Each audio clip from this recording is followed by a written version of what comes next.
Hi there, everyone. My name is Dominic, and welcome to Sorcery. This is a choose-your-own-adventure branching narrative game that, I think is just mostly like a visual novel kind of game, but it seems like a relatively cozy, choice-based kind of easy-going, easy-paced kind of experience. I thought, you know what, that sounds nice. So just settle in. I have some hot cocoa next to me, a blanket on my lap, and you should do the same. Whatever kind of cozy looks like for you. I think this is going to be the kind of game where, you'll put this up on your TV when you're having dinner, when you're winding down end of the day, and let's see about making some fun choices back and forth. So, I've not looked up anything about this, so I don't have any context as to what a right or a wrong choice is. And I think, from my understanding, this game does offer a kind of rewind mechanic, so you can go back and make different choices and stuff. I don't think I'm going to do that at all on this initial run through. That seems like something that would be fun to explore after playing the game. I think that's how any branching narrative experience should be done, is just plow through it until you get to a completely defined ending, and then on your own time, go back and start exploring all the little avenues and offshoots that can happen with it. And fun bit of trivia about this and why I was extra curious to give it a shot is it's made by a studio called Inkle, and they make a tool called Inkle Writer that's like their own created program that is an online system that basically lets people for free use their branching narrative system. So I've actually been personally using it because I've been working on a branching narrative audio roleplay idea that I keep thinking I'm closer to kind of getting written than I am, because then I keep thinking of oh, but this would affect this, and the domino effect of how this character can't be here at this time in the story because this branching narrative wouldn't make sense. So it's a really cool exercise. I'm doing it at my own pace. It'll be ready whenever it's fucking ready, because I've never done anything like that before that's meant to be a choose your own adventure branching experience, but it's very fun, and it's cool that the creators of this and many other games like this have made that tool available. So even if you want to try it out, go check out Inkle Writer, just Google it, and you can make a free account, and the free version of the software works really well, and it's really just fun to play with. Don't worry about dialogue, just go in there and start making up stuff, make up different branching, choosing choice-based options, and see how far you can kind of make the strand kind of expand. It's very, very fun to mess with. So, all right, we have to pick our character, and I always want to pick Hot Lady, because that's what I want to look at throughout the game, even if it is just a 2D drawing, which, according to TikTok, whenever I saw a TikTok about this, and all the comments were like, that means you're trans, all right? I'll see you later when you start the hormone therapy. But I'm like, I don't think that's what it is. I'm very okay with being a boy, but I think I just like pretty things. I saw a guy on TikTok who just basically dresses like a fancy vampire. He just has long, elegant hair, and he's very well put together and coiffed, and I was like, I think that's my thing. I think I just like pretty people. I think that's my goal. I'm perfectly happy being a boy in life, and I've never had qualms with that, but I want to be a pretty boy, and I've come to grips with, I think that's what I crave for, is that I can be beautiful at the same time. So we'll be hot, cute lady. There's the music. Okay, I was wondering, it was dead quiet, and I wasn't sure if that was supposed to be. All right, you have walked the wilds of Kakabad, through Kare and the spiteful Backlands, all the way into Montpang. You have survived traps, thieves, serpents, and vengeful gods, and now it is here, the crown of kings. Hold on, I'm gonna get the mic closer. This feels like almost like it's gonna be a good, almost ASMR kind of game, where I'm gonna be reading a story to you guys and making choices. It is said the crown was never forged, only found, by Chalana the Reformer, a lowly foot soldier who became emperor of the Eastern world. Such is the power of the crown. The air around it crackles with influence. Take that shit. I'm not here to make good decisions, I'm here to make fun decisions. Take that. It would look good on my pretty little head. Your destiny awaits. With the crown in your hands, you will be as powerful as Chalana. The goblins are arming, the giants are waking, and the birdmen carving cruel daggers from stone. War will come, but you will prevent it. But then, the image of the crown begins to flicker. You rush forwards. It's a trap! And startle yourself awake. You are alone, exhausted, in the little hut in the outpost settlement. Your unimaginable journey is not even a single step begun. Cool. Because, yeah, I think this is going to be a D&D-esque solo experience, and that sounds super fun to me. I want something a little bit more relaxed to play. I've been playing a lot of horror games and slightly emotionally intense and or scary games, so I thought something that's just adventure-y sounds really fun. And just, again, just cozy. I love these games. I love getting lost in them and making the decisions, so click your character to continue. It is sunrise. You dress, breakfast on bread and goat smoke, and collect the pack and sword from beside your bed. Okay. Test the blade, pray for luck, or leave the hut.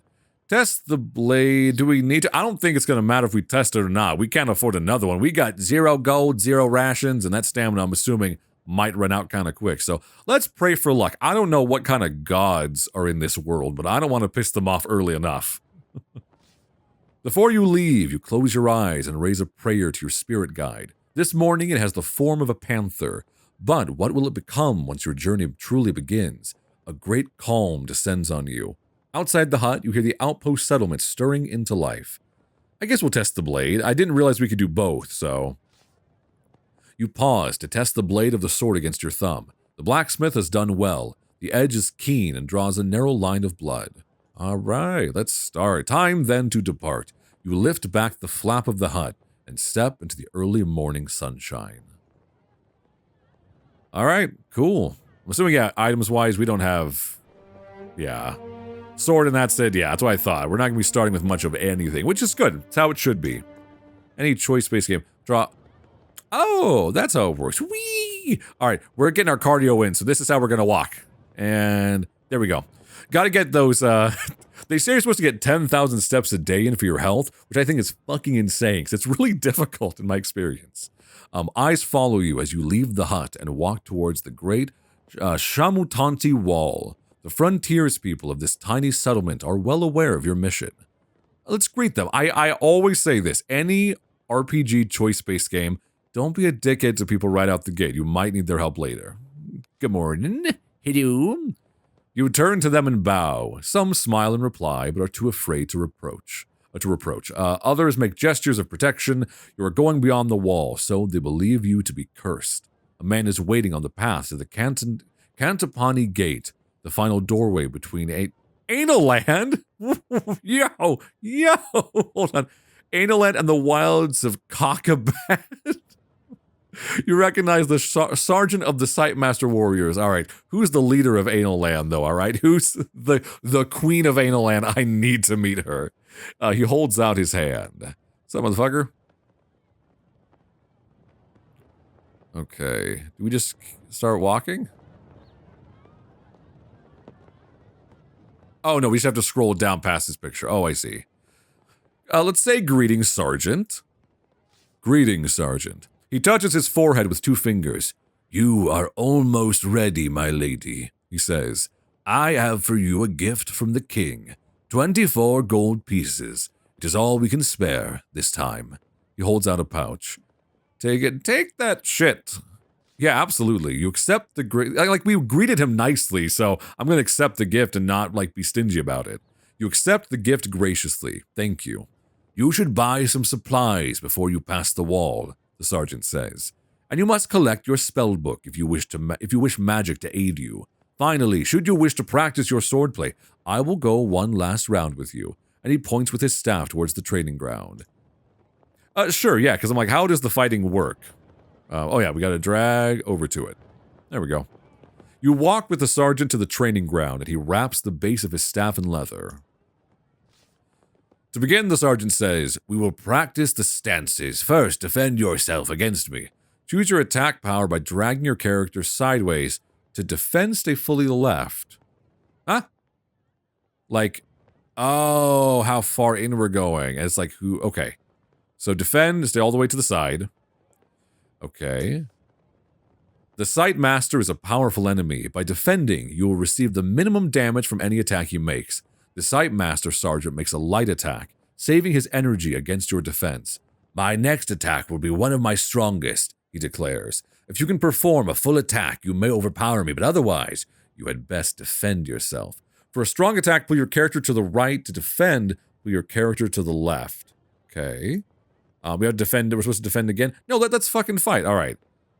Oh, I see. So depending on how far up we go is how much of an attack we're going to use. But we use up stamina while we do it. Let's use a really big attack. Let's really hit. Ha-ha! Oh, I have impaled you. Because I'm assuming then you don't take any damage, yeah, if you do a bigger hit than them. So that's kind of cool. It's almost kind of a bluffing game in that you're trying to see how heavy of an attack the opponent's going to roll, basically. You play a strong attack, overpowering the Sightmaster Sergeant. He bows. You have finished me. Excellent. 1 stamina lost. Skilled swordplay. Okay. Okay, cool. That's enough training. I mean, I get the gist of it, so you shake your head. Yeah, let's see. He says, good, another round. You shake your head. Very good, the sergeant agrees. But if you wish a bout in earnest, then I warn you, I will not go easy on you. He indicates the wider yard where there is a space for a true match. Oh, he wants to do a real fight? Let's buy our stuff first and then see what we can do. Yeah. Small traders in the settlement supply the Sightmaster warriors with weapons, armor, food, and clothing. You go over with the sergeant to a stall selling flatbreads and cheese. 2 gold pieces per ration, the owner says. It's only 2 gold pieces? We got quite a bit. We can haggle? Let's haggle. Do you know who I am? I am Analand's greatest new hope, you tell him. The man looks uncomfortable. I know that, but I have to feed my family today, whatever happens to the crown. Well, fine then. So much for us haggling. Basically, he said, damn, in this economy? And we said, sorry, all right, fine. I'll buy 2 rations. You hand over your coins, and the man places 2 rations carefully into your pack. You must... Oh, it's the sergeant again. You must be sure you eat every day or you will suffer, the sergeant tells you, standing at your side. Eating more will give you extra strength, but is not necessary. Check the contents of your pack using the items button on the map. Okay. And then spell book. I love to use spells. I don't want to just bonk my way through the entire fight. One of the huts, set slightly back from the others, is decorated with glyphs and strange symbols. A terrible smell emanates from its doorway. This is the hut of the chief mage. He has been preparing your spellbook for days, reading star charts to work out which spells will be available to you in the different locations in the hills beyond. Let's go inside. I don't want to go without that. You lift the flap and go inside. The mage looks up at you with haggard, sleepless eyes and presses a book into your hands. Do you understand how to use this, he asks. Remind me. Tell me. Each spell is crafted through the alignment of 3 stars, he begins. The spell Zap, for example, is made by aligning Zarathustra, Aegis, and Peony. But that is not important. What matters is what the spell is called and what it does. Zap will give you control over lightning. Hot will create a fireball. Foof will create a force field around you. Shall I continue? I mean, that makes sense. Anything else I should know, though? Because I'm right at the beginning. Tell me more. The mage nods. The law spell is formed with Lilith, Aegis, and Wex. It will allow you to control the will of unintelligent creatures. The wall spell is quite different and uses different stars. The order matters, you see. Wall creates an invisible barrier. You'll find the rest in the book. Yeah, it's tapping the leather-bound volume. Thank you. Yeah, that should be enough. He scratches absently at his ear. Remember, some spells will cost you effort to use, but the ones that don't will not work without a focus, an item of some kind. You will need to read the book to know that. Research magic using the spellbook button on the map. Okay. Interesting. This one? This volume contains the 48 spells of the High Craft as discovered and passed down from generation to generation of sorcerers from the earliest days of the Eastern world. Each spell is formed of 3 letters and each spell will take energy to cast. Furthermore, some spells will fail without the use of a particular item or focus. Okay, so here are the ones that we know already. All these spells are extremely tiring and will cost you 3 points of stamina. More economical versions exist, though some rely on the caster owning particular items of power. Got it. Okay, so don't overuse them, but they're very helpful. Okay, yeah, Zap, powerful weapon, Blast of Lightning, I figured. Fireball, which I'm going to be casting the shit out of whenever I get into a small room, as is the traditional D&D way.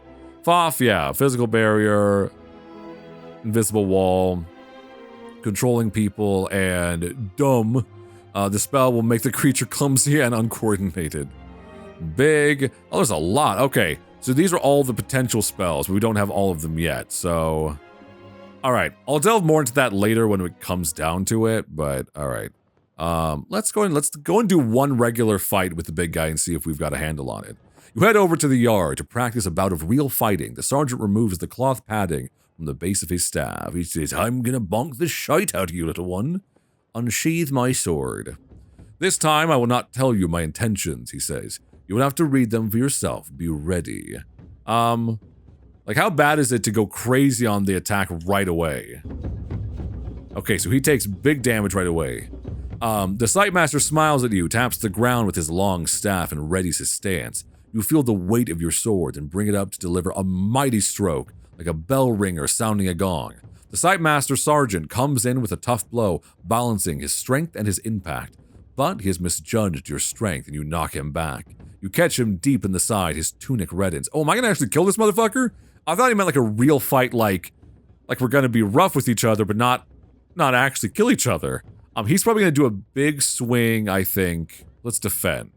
All the way to the side. Yeah, he's gonna go big. You drop yourself into a crouch as he powers forward with a cry. It only tires him out. His eyes follow your shoulders. He's probably about to defend himself. You realize a strong hit would be wasteful now. Yeah, 0 to 0, so it's just a dud. You hold firm and keep up your defense. He hangs back and watches you in return. Your guard is coming up, conserving his energy so that his next strike can be stronger. Can I do another really big one? Oh, so he defended. Got it. Time to attack. You rush forward with a deep and heavy slash, but the impact clangs against his defending staff. You only lay a minor wound. He smiles. The Sightmaster shakes his head. Not bad. He grunts, clearly weakening. I should defend now because I'm low on stamina, so... Yeah, only take a little bit. Oh, I see, and then it recovers each attack, so you can't do heavy attacks over and over. I get it now. You whip up your defenses. His light blow sails over your head. He watches your footwork closely. You hear observers in the gathered crowd murmuring expectation. But do they expect a violent blow from him or from you? Big swing! Motherfucker, stop defending over and over. Acting quickly, you sweep your sword across his body with powerful force, but the blow jumps back off his lifted staff and only places a small bruise. He shows his teeth. His breath begins to heave. He is struggling to stay upright. You see his arm grow tense. He is ready for a strong attack. Defend! Okay, that makes sense. And then he's going to be... Okay, so we can see his stamina will kind of give us a sense of what he's capable of attacking us with. Okay, you ready yourself to block as he attempts a strong stroke. Well done, he grumbles, panting from wasted effort. You escape mostly uninjured. You see his grip change on the heel of his staff as he readies himself to strike again. He's going to strike again, but I don't think he has much of a stamina bar to be able to do much damage, so... Yeah, okay, so we overpowered him. There we go, buddy. Leaping into action, you rush forward with a masterful slash. It is enough to finish him. The Sightmaster throws down his staff. You have me, he declares with a grin. 3 stamina lost. Decent dueling. Alright, cool. And we get it back at the end. So, alright, cool. Very, very cool. Alright. The sergeant is gasping for breath. He bows to you once more. Very good, he nods. Though you will need to protect yourself better out there. As he talks, a nearby healer hurries over with a salve, and your health and the sergeant's is quickly restored. I'm assuming that's not normal. We're going to have to worry about healing ourselves in real battles out in the world. So, alright, I think we're as ready as we can be, so... You reach the foot of the mighty gate. It is sealed. The sergeant places one hand on the wood. The gate has been locked for some time to deter raiders, he tells you. But you will have no difficulty. The stars in this place allow the DOP spell to be crafted, and he stands back. Cast a spell.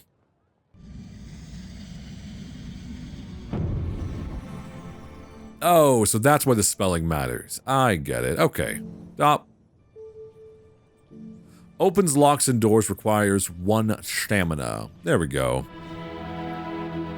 You weave the spell, one by one. The great tumblers of the door begin to creak and groan. Then the hinges, with a noise like hail on a canvas roof, or the hinges turn with noise like hail on a canvas roof. These gates have not opened since our last champion was lost, the sergeant says. I wish you more luck than he.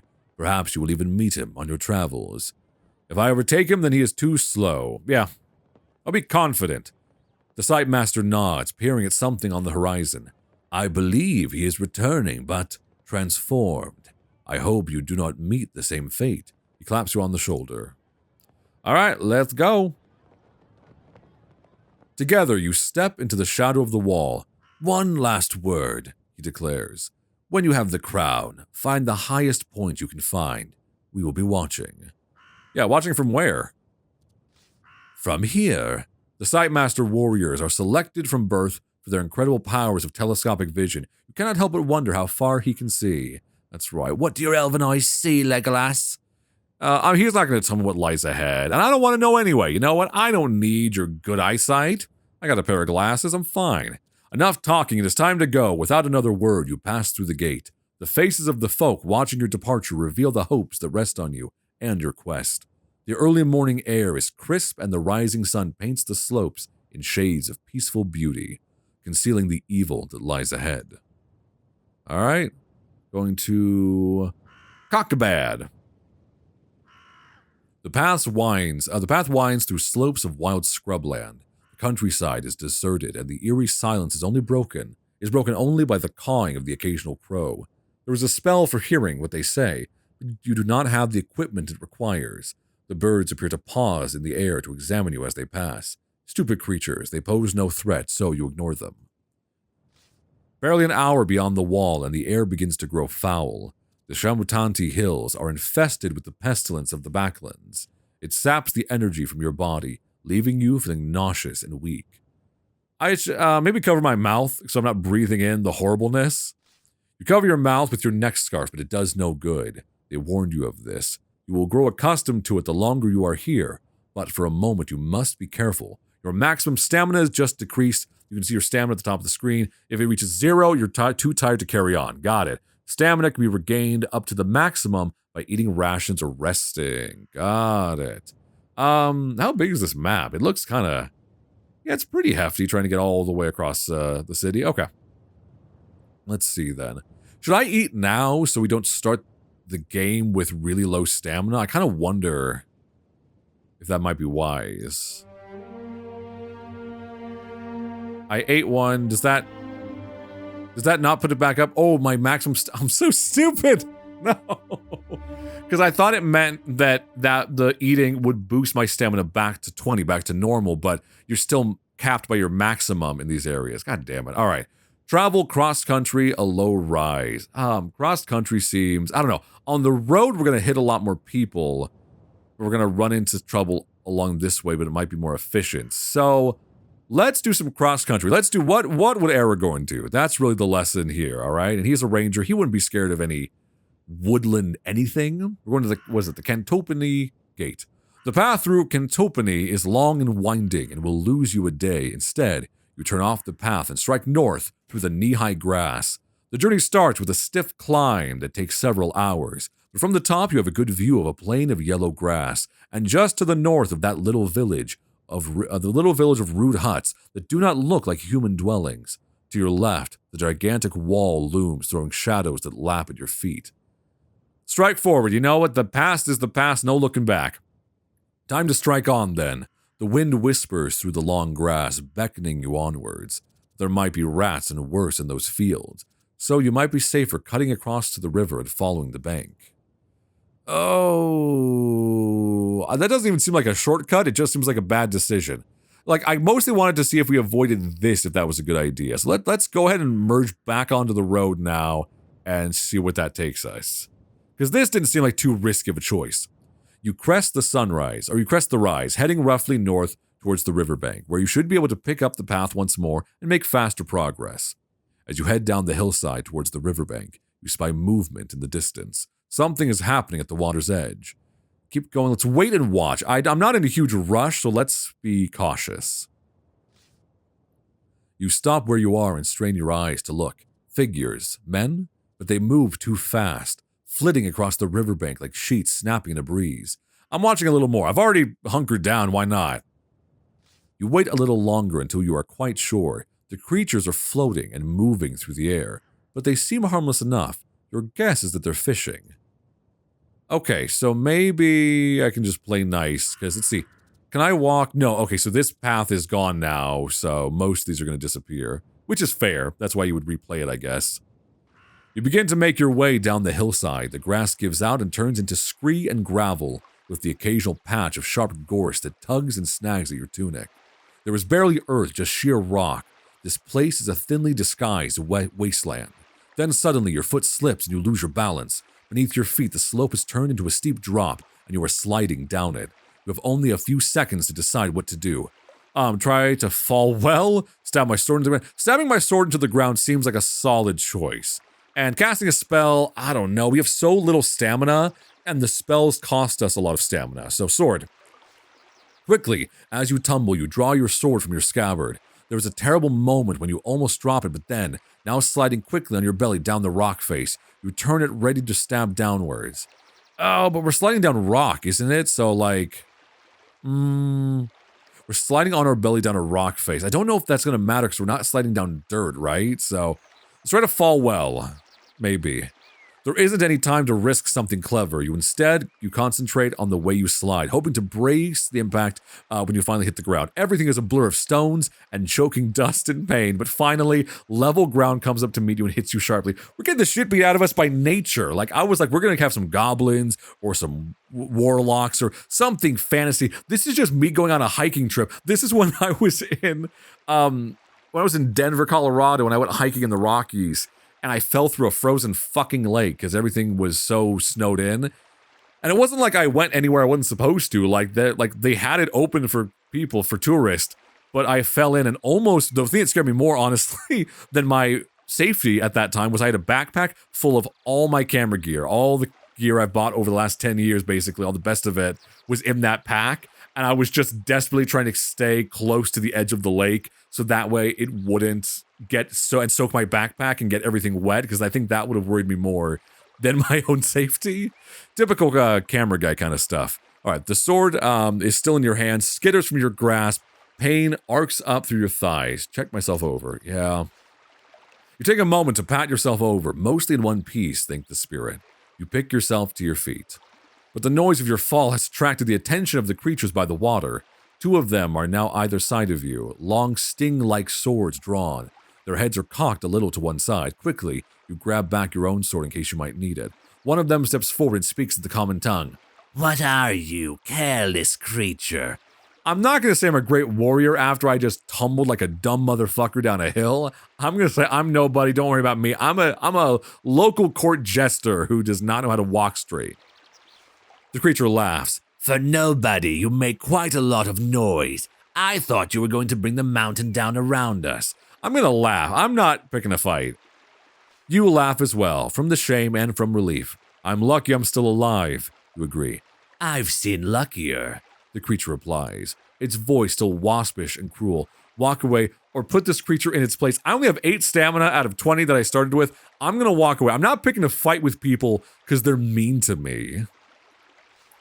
You nod to the creatures, I need to be going, and makes a step away, but they close up in front of you. The leader draws a second sword from his belt.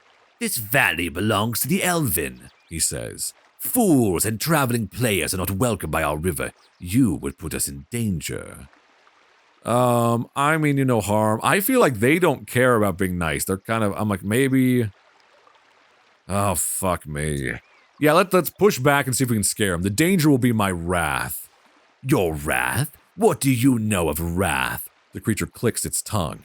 Have you lived to see your village overrun by goblins? Have you worked to turn your homes into death traps to catch marauders? We elven are creatures of the sunlight, moved into shade by the weakness of your king, Analander? You've heard of Homelander, but what about Analander? The king who lost the crown, and we will suffer for it. You will suffer and die. I say, I go to recover that crown. God damn it. The creature shakes his head. Then we are all doomed. A champion who cannot even climb down a hillside. We would do better to skewer you now while you still breathe. The creature flashes those twin blades. There's no time for magic. Very well then. We'll face him in combat. What if I kind of go nuts on him right out the gate? Like... His bar only goes up like this far, so let's do like a 6.2.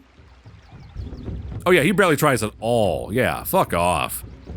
Let's see. Now I will teach you why the Elven have such a fearsome reputation, the creature declares. Gliding forward, he keeps one sword across himself while the other whips out. You waste no time and rush straight for his throat. You catch him on the side as he turns. The Elven is badly bruised. Okay. I still have quite a bit left to attack. He only did a 0.3 though, so I'm thinking maybe... Oh, I don't know. Let's do a really small bet and see if that... I might take more damage though. Let's just defend. Yeah, I was gonna say, he's gonna use all of his weight on the next attack. You drop back to the rocks, raising your sword to protect your body. The Elven glides towards you regardless. You toss his cutting double swipe aside, leaving him panting. You are safe, he shifts left. Now I have enough to overpower him, I think. So big, heavy attack. Yeah, okay. Like still, even though he's defending, I still did decent damage. Enough of this. Splashing forward through the shallows, you ready a heavy swing. Good to cleave him in two. But he has enough balance to turn and deflect most of the force of the blow. The Elven gasps, then giggles maniacally. You see blood trickling from under his mail shirt.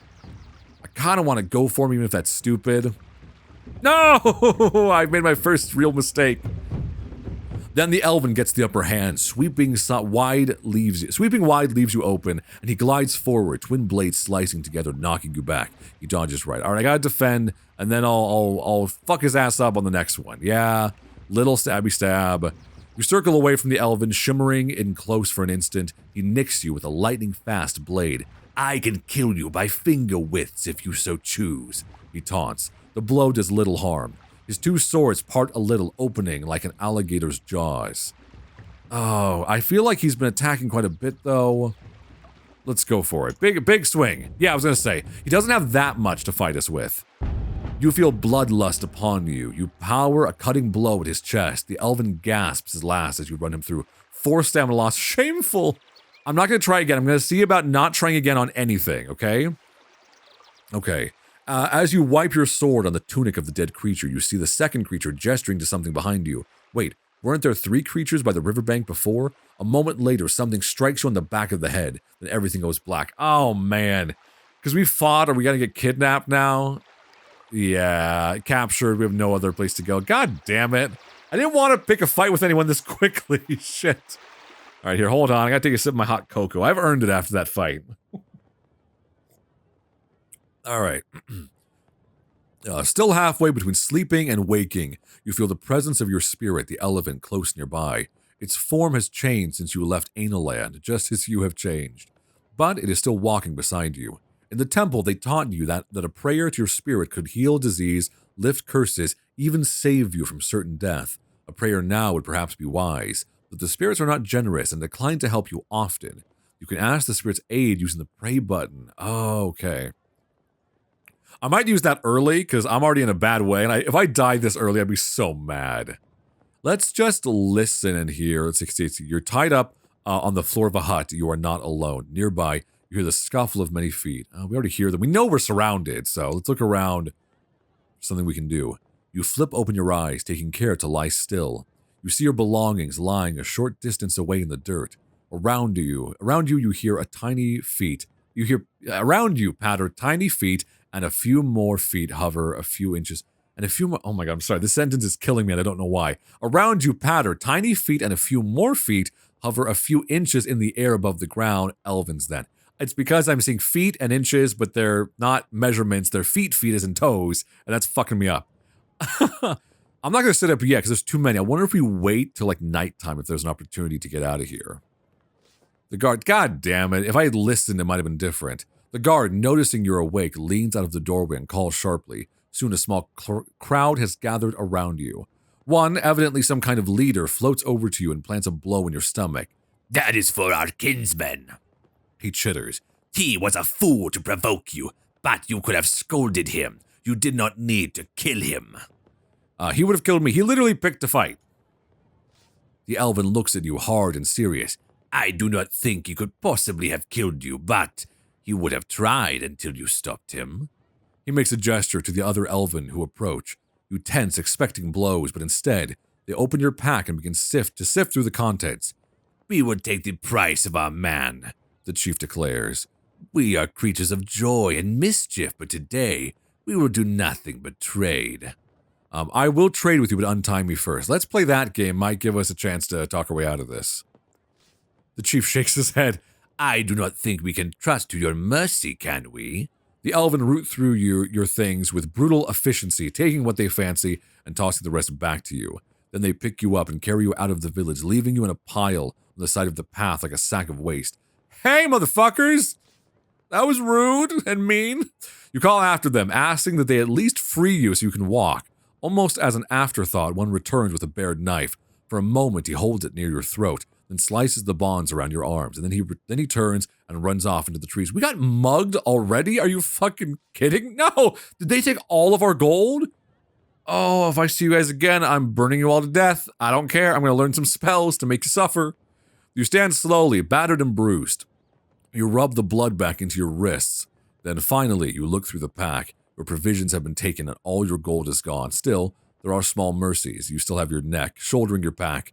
You start to walk once more. Fuck, this is so bad. Look, we went 2 feet outside of our house and got the shit beat out of us. We got knocked the fuck out. Oh, what's at the bridge? Someone nice, please. You hurry away from the scene of your humiliation and reach the river once more, but now the path goes across it. Beyond you, you can see a long, wide track with trees lining the left-hand edge and a wide field of long grass on the right. In the far distance, a curl of smoke indicates a village. The evening is beginning to draw in. It would be good to reach town before the light is gone. Yeah, let's test the bridge. I don't trust anything, and we've taken so much damage. Before crossing, you make sure to test the guy ropes of the bridge to ensure it is sound. But it seems safe enough. Satisfied, you make your way across the boards. In the middle of the bridge, a man stops you. Halt, he declares. This is my bridge, and to cross you must pay the toll. For what? You look over the aged guy ropes, the warped boards. What is there to pay for? Do you think these bridges build themselves? Do you think it's easy living here, an outcast from Cristatanti, trying to feed my children when barely anyone takes these paths anyway? Now that you look, the man looks quite unwell. The toll is just 1 gold piece, he says. It's very reasonable. Let's just be in love with him. Like, dude, I'm broke as fuck, man. I have no gold, you tell him. He pulls a face and stands up straight suddenly. Oh, you don't? Oh, well, never mind then. Have a good day, stranger. And with that, he strides away whistling. That motherfucker was going to rob us. You head off down the bridge and back onto the path none the wiser. You will have a long way still to travel today. That motherfucker was faking, wasn't he? It's like in Red Dead. There's a guy who is blind. If you go to pretend you're going to punch him, he'll flinch, and then you can tell he's a liar. Because there's a bunch around town that are actually blind, and you get like a bump in your how good Arthur is in the game. If you give them money, obviously, so I always do, but that, it's like that. All right, that's good. That looks like that cleared a lot of, like, the path for us without causing a fight. Which is good, because I cannot afford a fight right now. More of them? God damn it. The path continues along the side of a line of trees. Suddenly, an acorn lands on your head, and you hear a tittering from overhead. The elephant grant you strength, more elven in the trees, hurling acorns. That's just annoying. That's funny, too. Like, this is not the prettiest art style, but I kind of like it because it reminds me of seeing, like, illustrations in books from, like, the 80s, you know? It's kind of, it feels like art from a bygone type of fantasy book, you know? I just walk on by. It's just acorns. Oh, they almost killed me. You are pelted by more and more acorns, as well as some sticks and branches. You break into a run. Soon you are out of reach of the annoying creatures. God damn. Everyone's so mean to me in this game. Oh, God. The sun is now just past its zenith and everywhere. A dusty heat rises from the baked earth. You are worn out, almost to the point of physical collapse. You need food and rest and no more trouble. Today has been too punishing already. You begin to think about where you will stay for the night. Another night sleeping out in the open would be best avoided, but then you see a small village set into the hill. No, let's look at it. Yeah, a small village would be nice. Smoke rises from the stacks. The houses are well set, with stone at their bases and thatched roofs of grasses and thick leaves. There is, unusually, more than just one street running through the center of town. But it is as though this place, once rich, has had its heart scooped away. Litter surrounds the buildings, and on the edge of the village are rows and rows of empty, abandoned houses. You continue your slow trudge along the path. Okay. Let's enter the village. I think, like, our best chance now is being able to kind of talk our way through this and see if we can make some friends. And if we were more set here with our rations and gold and all that, I'd be more okay. But we're already almost dead, and I just started. Oh, man. You walk to the village. Young hill dwellers pass you and stare at your strange clothes. You nod back respectfully. Let's look at the people. Let's make eye contact, all right? Make good first impressions, all right? Their own attire is rough by comparison to your gear. They wear their hair long but piled up on their heads. These people are ghastly poor. The village is like a ghost town here on the knife edge of the backlands. To be fair, look, poor, dirty, tired, no food, just like me. I found a home, I think. They're going to accept me like one of their own. Rest at the inn, or let's go talk in the alehouse. Maybe someone's got some work for us or something that will help us out. Or they'll take pity and give us like a scrap of bread or something. You are scary looking folk. Walking down the single road, you quickly find a hut with its front covering pulled wide open and the smell of brewed beer coming from inside. You go in. Several hill dwellers are here, talking gruffly. When you enter, they watch you with understandable caution. The owner of the hut comes over to you. "Welcome to Cristatanti," he declares. "What do you want?" Let's greet the owner. Again, we're going to be friendly. "An evening's rest and a drink to wet my throat," you reply. "Ale is 1 gold piece," he answers. "Please, sit." You go over to the table where the hill dwellers are. Sit with the oldest man. Fuck it, let's go sit with old people. I like sitting with old people. They're funny.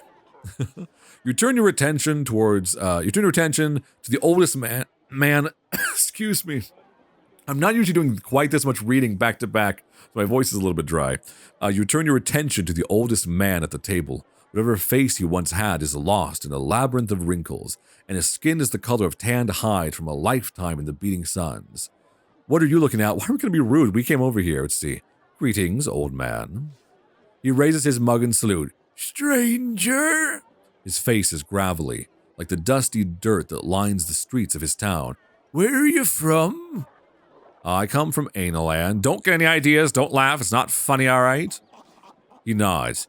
"Not many is crossed through the Cantapani gate, in either direction, if you know what I'm saying." "I understand you." He grins and picks his teeth with a fingernail. "They say there is a war coming, something to do with the crown." Let's play dumb. We've been giving away too much information lately. Yeah, a crown. "The crown of kings," he says. "They say it's how a leader leads. Without the crown on your head, no one will follow you. The crown can raise an army from the farmyard or command a population to walk into the sea." He shakes his head. "Sounds like a bad idea if you ask me. But if someone's got to wear it, I'd rather they were in Adaland than Mampag." You sip your beer. The old man exchanges glances with the younger man sitting opposite. Let's ask the old man about the area. I feel like he's going to know a lot of stuff. Can you tell me something about this region? "Cristatanti. Certainly, I'll tell you that around here, we're always glad to help out strangers." Well, good. I think you're a crazy old man. He's been nothing but nice. We're not going to say that. Yeah, what lies beyond the town? "Beyond Cristatanti, there are 2 paths," he says. "One takes you past Ariana's home, and you will need your wits about you if she's there. The other leads up into the hills and Liaki, domain of the Great Ones. Either way you choose, I wish you the luck of Sindla on your journey." Who's Sindla? "God of hopeless causes," the man replies and laughs. The crowd in the inn is starting to thin out. You finish your beer in a single draft and get to your feet. You make to leave the inn. The owner stops you, holding out his hand. "Oh, because we don't have any money to pay, do we? I'm so sorry. If I could have refused the drink, I would have, but..." You knock him easily aside and he staggers against the bar. You step out into the street, but the villagers of Cristatanti are used to tyrants and they do not stand for it. He strides right back out again and knocks you back yourself. Fuck, I have 1 health. Oh my god, I better kill this motherfucker. There's no time to draw your sword or launch a fireball. Fist fight? Oh no, I'm swinging on this bitch. Alright, let's see. He can only max out here. I think he's gonna swing big to start, and then maybe slightly less so. So, let's only use like half our power to begin. Yeah, there we go. Time you learned some manners, the innkeeper declares as he lunges for you. You waste no time and swing hard. The innkeeper is badly bruised. The muscle in his arm tightens. Right, he used like half of his strength last time, so I only need to use like a 3 to still get a hit on him. Yeah, there we go. You have split his lip once and you aim to do it again. You leap forward, grabbing with both hands and headbutting him. He's clumsy and wide open. You dog, he cries. The innkeeper stops and spits blood onto the dusty ground. The innkeeper feints left. How big? Yeah, we can do a big hit though. He won't be able to block. Fuck yeah. You go in for another blow. You aim a savage blow at his jaw. He ducks quickly to one side. You swing like a blacksmith, he growls. The innkeeper is staggering, barely able to stand. The innkeeper dodges right. How much we have left? We have enough. He's not gonna be able to block us again. Yeah. Fuck you, bitch. I mean, technically I came in here fighting, but I'm really fucking sorry. You launch at him again. You grab him by the scruff of his neck, then knee him in the groin. Then you land a hit on his chin. The innkeeper spins about once and falls on the ground, clean unconscious. No stamina lost, so we did a perfect fight, and we gained some back after a good fight. Oh, cool. The innkeeper lies down in the dirt and stays there. You dust yourself off, take a jug of ale from the bar, and drain it to refresh yourself a little. Then you nod to the crowd and leave. Time to find a place to sleep. Damn, that went so badly. Oh my god. We were like, I'm doing so bad keeping the peace with anyone. I always try to, and I always manage to screw it up. I have to say, I like the story option so far in that, like, even this, where we clearly did kind of a bad thing picking a fight, but I like they give you a little reward for fighting well by you knocked out the innkeeper, so now you get to go have a jug of ale, and that restores your health a little bit. So, like, the game doesn't punish you for being a dickhead as long as you make it through the choices, so... Oh, fuck, though. Sleep outside. Let's talk to the inn. Maybe we can find... I'm like, maybe I want to go in there and, like, if it was me in, like, a D&D campaign, I'd be like, hey... I'll wash dishes or sweep the floors if you let me stay here tonight. I don't need to cause a fight with you. Alright, you stop a passerby and ask for an inn, and they lead you directly there. The woman who runs the place stands in the doorway with her arms folded. Are you from the king? She demands. No, I'm a mere traveler. The woman narrows her eyes at you. This is a guest house, the best in Cristatanti. Only guests stay, and any guest of mine knows it cost me 3 gold pieces to host a traveler overnight, and 2 to feed them. But it's all between friends. You do not have money for either. I will go elsewhere. I am poor. She shrugs, not appearing too upset by your decision. You creep off to the edge of the village, yeah. I feared that wouldn't work, but I thought it was worth trying. I'm assuming, I don't know, if we had said we were from the king, I don't know if that would have impressed her very much. Oh god, we lost stamina just sleeping? God damn it. The cover of the forest is dark, and the ground is thick with fallen branches, mud, and briar. You walk for nearly an hour more, then you pass a large tree atop a great fist of curling roots. It is a perfect spot to sleep. You have nothing left to eat. You settle down to sleep. It will not be an uninterrupted night out here under the stars, surrounded by beasts. But you will still feel a little better for it. Your last thoughts are of food. You have not eaten today. You cannot march forever on an empty stomach, or you will achieve nothing but feeding the wolves. Okay, so the sleep helps us a little bit, but when we rest without eating for too long, we lose our stamina. That's fair. Your dreams are vivid. You feel yourself tied up, surrounded by snickering faces. Thin creatures with long fingers are picking at your pockets and the stitching of your clothing. You feel magic boiling inside you, but it cannot be released. Meanwhile, the food in your bag is rotting, wet through from the sweat of your back. And, in the distance, a deep voice is booming with laughter. The long, cruel fingers of one hand are curled around the metal frame of a crown, and with the other he beckons you forward, as if into a trap. Oh, yoy. Yeah, I was gonna say, we have nowhere else. We have nowhere business here, so let's see.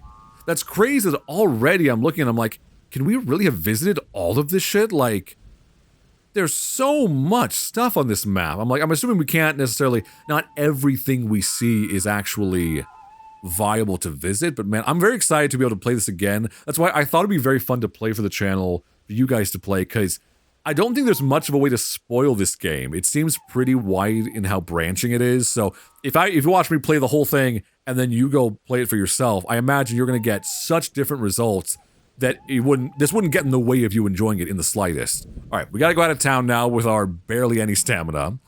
You wake early and sit for a moment, in no great hurry to leave this place where you have lingered so long. This is now the third day of your journey, and the muscles in your legs are feeling lean and strong from so much walking. You spend a short while enjoying the peace, then unhurriedly collect your possessions and set off along the path. Cristatanti is surrounded by several miles of fields. It sits in a well-protected ring of hills and is close enough to the river to be reasonably prosperous. As you follow the path between lines of sun-baked crops, you come to a fork in the road. The right-hand way leads past a set of buildings, while the left heads directly into deep woodland. Oh, what did the old dude say? Oh, he said we would need Dumpus. That's where I belong, all right? Bringing my Dumpus around, all right? My goodness, there's so much going on here.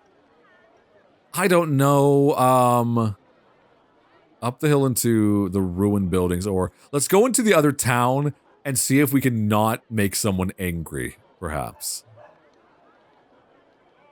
Your journey was too important to slow down by talking to locals. You must pass unseen, and so you disappear into the jungle of tall trees. For a short while, the sun is feverish, and then you are between the trees once more, and everything becomes cool and still. You walk for several hours uneventfully. This is land that was never settled or explored, and very few travel this way. In places, bushes and shrubs have grown over into the path. Hack through it, bitch. Come on, all right, we can do this. We gotta dig in deep if we're gonna survive, because right now, this is like the epitome of like, I'm running off of 2 hours of sleep and a dream, trying to survive with nothing here. Moving carefully forward, you use your sword to cleave the bushes. Your progress is quick but silent. Then you come to a fork in the road, still deep in the forest. Yeah, what? Oh, okay. Okay, we have to walk to the fork, okay. Someone has thought to make a sign, perhaps as a guide, or perhaps as a warning. The way right is marked for Dumpus. A left turns to point to Aliana, a name you remember from what the man in Cristatanti told you. Neither way seems the better to trod. You'll have to choose. He said we need our wits about us to go here, but I want to try it and see what happens. So we'll do that. Even if it's a bad decision, I'm not opposed to it. All right. The path winds between trees that get greener and more lush. You must be closer to the river here, although you cannot hear the water. After about half an hour's walk through dappled shade, you come across a well-built hut. Flowers decorate its walls, and the door has been painted with ornate designs. The path ends here. I feel like if we scout around it, she might think we're trying to rob the place. Let's just knock on the door and be straight up that we're here. You approach the door and knock. There was no reply. I'm not opening the door. I'm going to scout around first. That's still less invasive. You perform a swift circuit around the hut, but find nothing unusual or concerning. It seems to be what it is, a hut set by itself deep in the forest. But for someone to survive out here on their own, surrounded by the beasts of the jungle, it must be someone quite powerful. Can we pray for some intervention? Oh, what does each spirit do? I haven't looked at these. Your spirit is the dolphin today.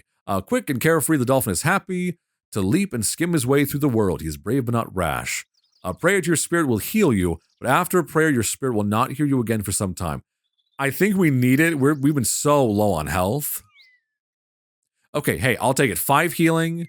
You receive no further help for some time. You are on your own. That's okay.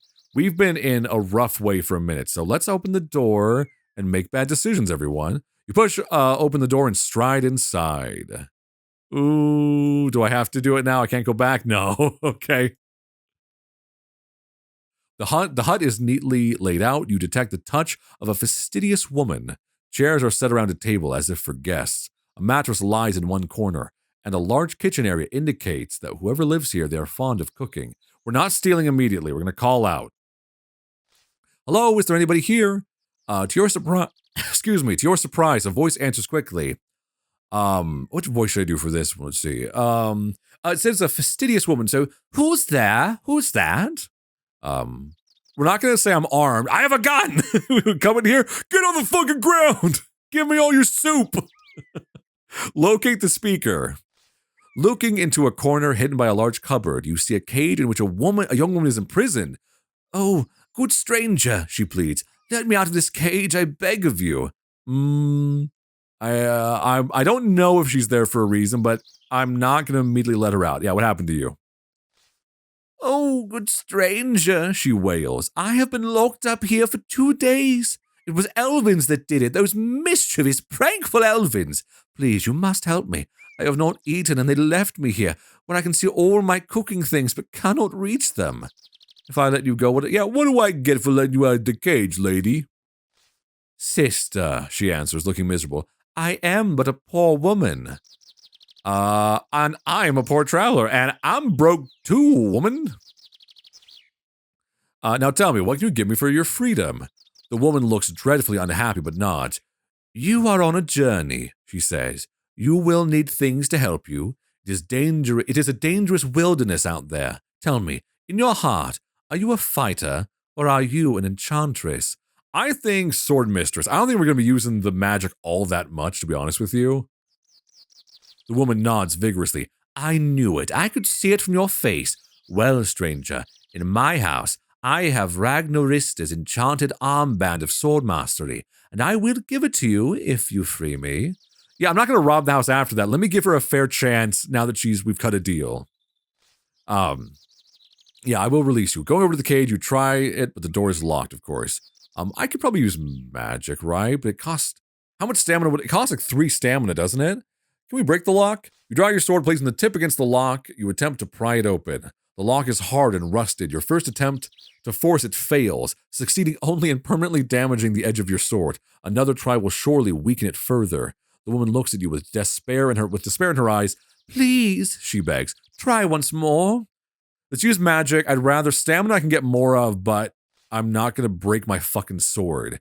Yeah, you should be grateful I waste my strength on you, you declare as you roll up your sleeves. All right, what do we gotta use? We gotta use boom, bing, bang. What is it? Oh god, what's the fucking name of the spell? Oh, hold on. Can I look at my spell book even outside of combat? Yeah, spell book. Hold on. What is sus? Well, the caster suspects a trap. It will indicate telepathically to the caster the danger and the best protective action. That's pretty helpful. All right. Directly on the lock. Okay, so it only costs 1 to use, so DOP is the one for locked doors. Okay. That's not too bad, actually. Alright, cast a spell. DOP, alright, that's right. The Department of Pussy. If it's that cheap, that's super worth it. You cast the spell over the lock and it begins to shiver. Like a small beetle, it hums and clicks as the tumblers turn and work. Then, finally, it snaps open and drops to the floor. The woman claps her hands in delight, and with the door open, she rushes out and throws her arms around you, before backing off a pace and trying to regain her composure. Stranger, she declares, I am in your debt. Aliana will reward you. I promised you sword mastery. She lifts the hem of her dress and removes a bracelet from her ankle. This is Ragnarista's armband of sword mastery, she declares. Wear it, and it will bring you great skill to your sword arm. With my blessing. Hell yeah! Hopefully it's not cursed or whatever. I'm going to choose to believe it's a good thing. With a nod, you accept the armband and place it on your right arm. The effect is immediate. You feel your muscles strengthening and growing powerful. The lady has been freed. It seems like there is nothing much more to do to keep you here and from your quest. Maybe I can ask for food, like, politely. Before I go, feed me lest I starve. Well, don't say it like a dickhead, like game me. I have nothing, she replies with defiant stare. The elven who locked me up took everything. I mean, I believe her. They took all my shit too. I think we should be friends. Can we be pen pals? Because we both got mugged by the same person, and I think, like, it's like having a shitty ex-boyfriend in common, all right? We should be able to, like, talk shit to each other. All right, then I will be gone.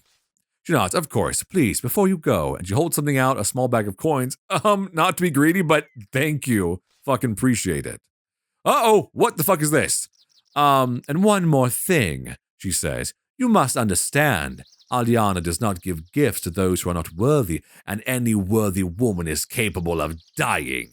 Suddenly, before your eyes, 2 transformations are taking place. The first is in one of the chairs, which begins to crack and creak, standing and stretching, until it has formed into a violent wood golem, advancing with fibrous claws outstretched. The second is Aliana's face.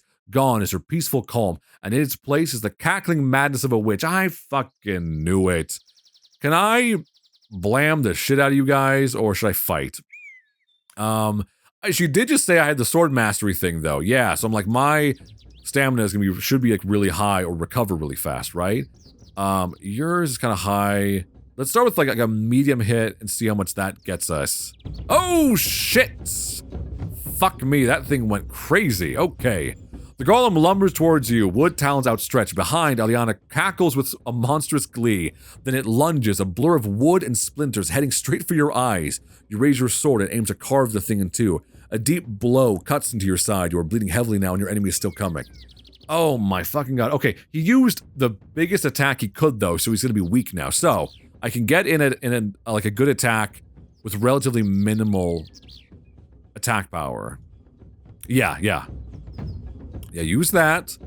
Enough of this. You will not be defeated by furniture. You aim a blow for his eyes. The wood golem, mid-lunge, bends away from your blade. Chips fly off the monstrosity, but it does seem to notice. It lumbers forward, dragging its talons across the floor. I'm wondering if I should take a defensive hit. That way I can attack bigger next time. Let me defend and hope it uses up... Yeah, I want him to use up most of his attack power, so he'll be weak. You drop back, raising your sword to protect your body. The wood golem lunges, stretching out to an enormous length. Its talons seem to grow as they reach for you, but you hang back. Alright, he used up this much. So, he can only possibly do, like, at most... Like, what, like a 4, I think, in terms of how much he can attack? Let's do like a 4.5. Yeah, we're good, okay. You prepare your sword, you chop at its legs as the wood golem approaches. Your blade lands like an axe blow. A layer of wood dust is beginning to spread across the floor. The creature is falling to pieces. It stiffens and stands erect. That's none of my business, though. Jesus Christ. Let's see. Man, that hard wood is just so erect right now. I gotta deal with that. Once again, I don't think he's gonna be able to attack over a 4, so I think one more really big hit. Yeah, get fucked, chair boy. You press the advantage. You slice for it, then your blade lands deep. You cut again, twist, and with that the golem explodes into 100 fragments of wood. Ha! Not so hard or erect anymore, are ye, bitch? Alright, 5 stamina lost. Shameful. It was not great. It's not great. Aliana gathers up the fragments of the golem, all thought of you forgotten. Does she have a tear in her eye? You step quickly outside. You retrace your steps to the last junction, where you turn to take the path to Dumpus. Okay, well, hey, we got some gold. We got an armband that apparently makes us stronger, so it's something. All right, what does it say? The path winds a few more times around gigantic trees 1,000 years old, and then merges onto a sudden plain as if the forest had been scooped away by a gigantic hand. A river trickles thinly between short grasses, and by its banks stand a tiny village. Dumpus, y'all be fucking nice to me, all right? Today has been punishing, but with a decent meal and a night's sleep, your next day will start auspiciously. So you begin the gentle climb down into the village. Excuse me. You follow the path down into the village, passing a sign which declares it to be Dumpus. The streets are thin and narrow, and the buildings have been set close together. As if trying to withstand a storm, there is a terrible smell hanging in the air. All in all, it seems an unpleasant place. But nothing changes the fact that you desperately need shelter and rest. Your day has been punishing. You are almost too weak to stand. I'm kind of thinking, should I go straight to the inn? I don't want to miss out on conversation, but I'm so low on everything. And I have enough that I can probably stay and get some food. Let's do that first, and then see if it lets us talk the next day. Because there's no point talking to everyone if I get in a fight and get killed and I have to restart the whole fucking game. You find an inn in the very center of Dumpus. It is a tumble-down building with mats spread across the floor, and a kitchen range that fills the air with an appealing, spicy smell. Ooh. The man who runs the inn is wiry and looks as if he does not eat a thing himself. 3 gold pieces for hill fox broth, he tells you, and 3 for a place to rest your head. The very mention of food is enough to set your stomach rumbling. Yeah, I can't do both, and resting is probably more vital. Oh, but I didn't eat. God damn it. You pay 3 gold pieces, and the man shows you to a mattress in one corner of the room. Your last thoughts are of your empty belly and the weariness that tomorrow will bring. I need more fucking gold, don't I? You dream strange dreams as you sleep. Your thoughts are dominated by the strange woman in the hut. In your mind, she has become younger than she truly was. Flowers seem to blossom from her hair, as though she was grown from the earth itself. Overhead, you fancy you hear the flap of giant wings. The birdmen came for the crown. Perhaps before this journey is finished, they will come for you. All right. Oh, and that's it for the town? Damn, that's a bummer. I kind of thought so. I guess I should just give it a shot and try to talk as much as I can. Because I don't want to use the going back option, if at all possible. I might have to, but we'll see. You rise early, dismiss the attentions of the innkeeper, and head out into the street. Within a few minutes of walking, you are out of Dumpus and back on the road.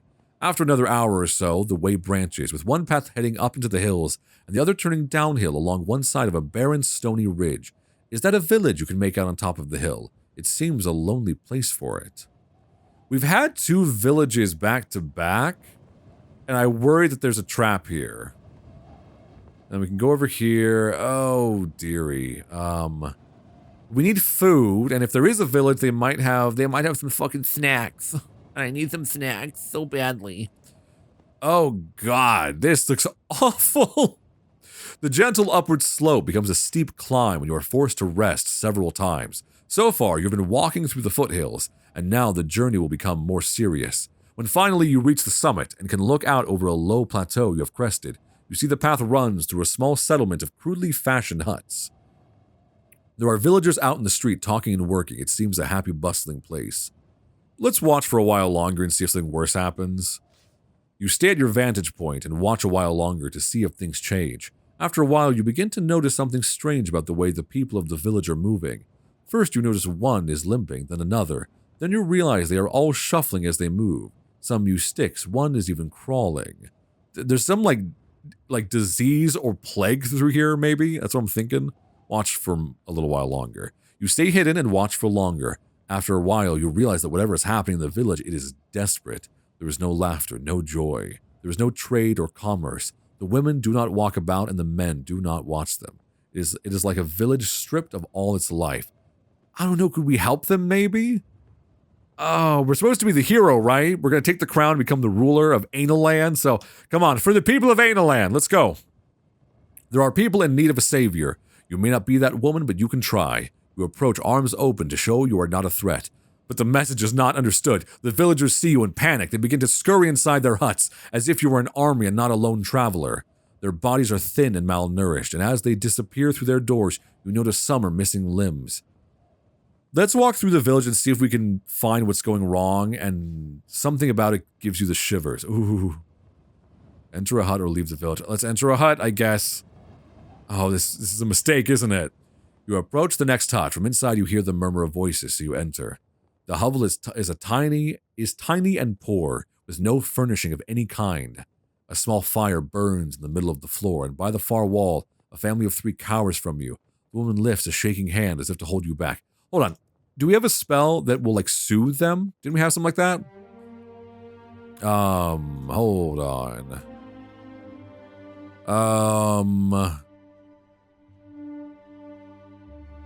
Illusion of treasure. Let's see. What if I just hit him with a lightning spell right now? Hold on, what was the one? There was one that could soothe people, right? Wasn't it? I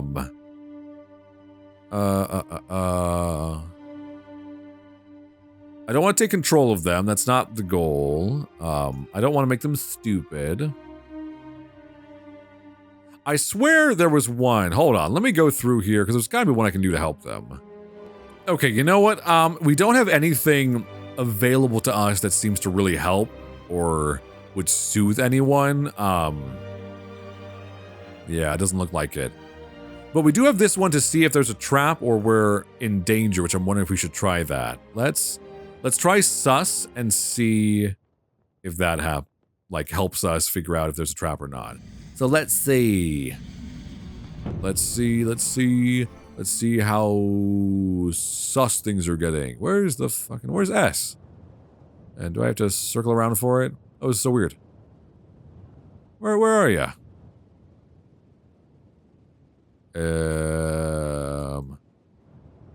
Do I not have what's required to use it? Hold on a minute. No, I guess not. I don't wonder why. I thought it said I could do it. Hold on. Sus, S-U-S. Okay, so I guess maybe I haven't learned it yet, and I thought I had, so I'm assuming also we've already used up the goodwill of the elephant. Yeah, alright. Gotta wait longer for it to help us. We're on our own, I guess. All we have is 3 stamina and a really bad communication skills. Hold out a hand of friendship. You put out your hand to greet the man. He shuffles over nervously and grasps it with feeble strength. Are you magical, stranger? Are you not afraid of us? Afraid of you? Never. But, friend, He replies. don't you know? We have the plague in this village. You spring back from him, but it is too late. You can feel the infection on the palm of your hand like a curse. Oh my god, why didn't you warn me? The man looks at you with some wide, sorrowful eyes. I dared to hope. He whispers. You take another step back in fear and regret. You have but a few days. Use magic! There is no question you must do what you can for these people. Let me cast a healing spell if I can. I don't know if I have enough magic to spare. Hold up. I need to see what spells I can even do. I have so few resources. Let me see. All of these would exhaust me if I use any of them to heal. Because let's see. What does this one do? Invisible metal shield. Opens doors. Okay. Yeah, damn, I really can't do much right now, so...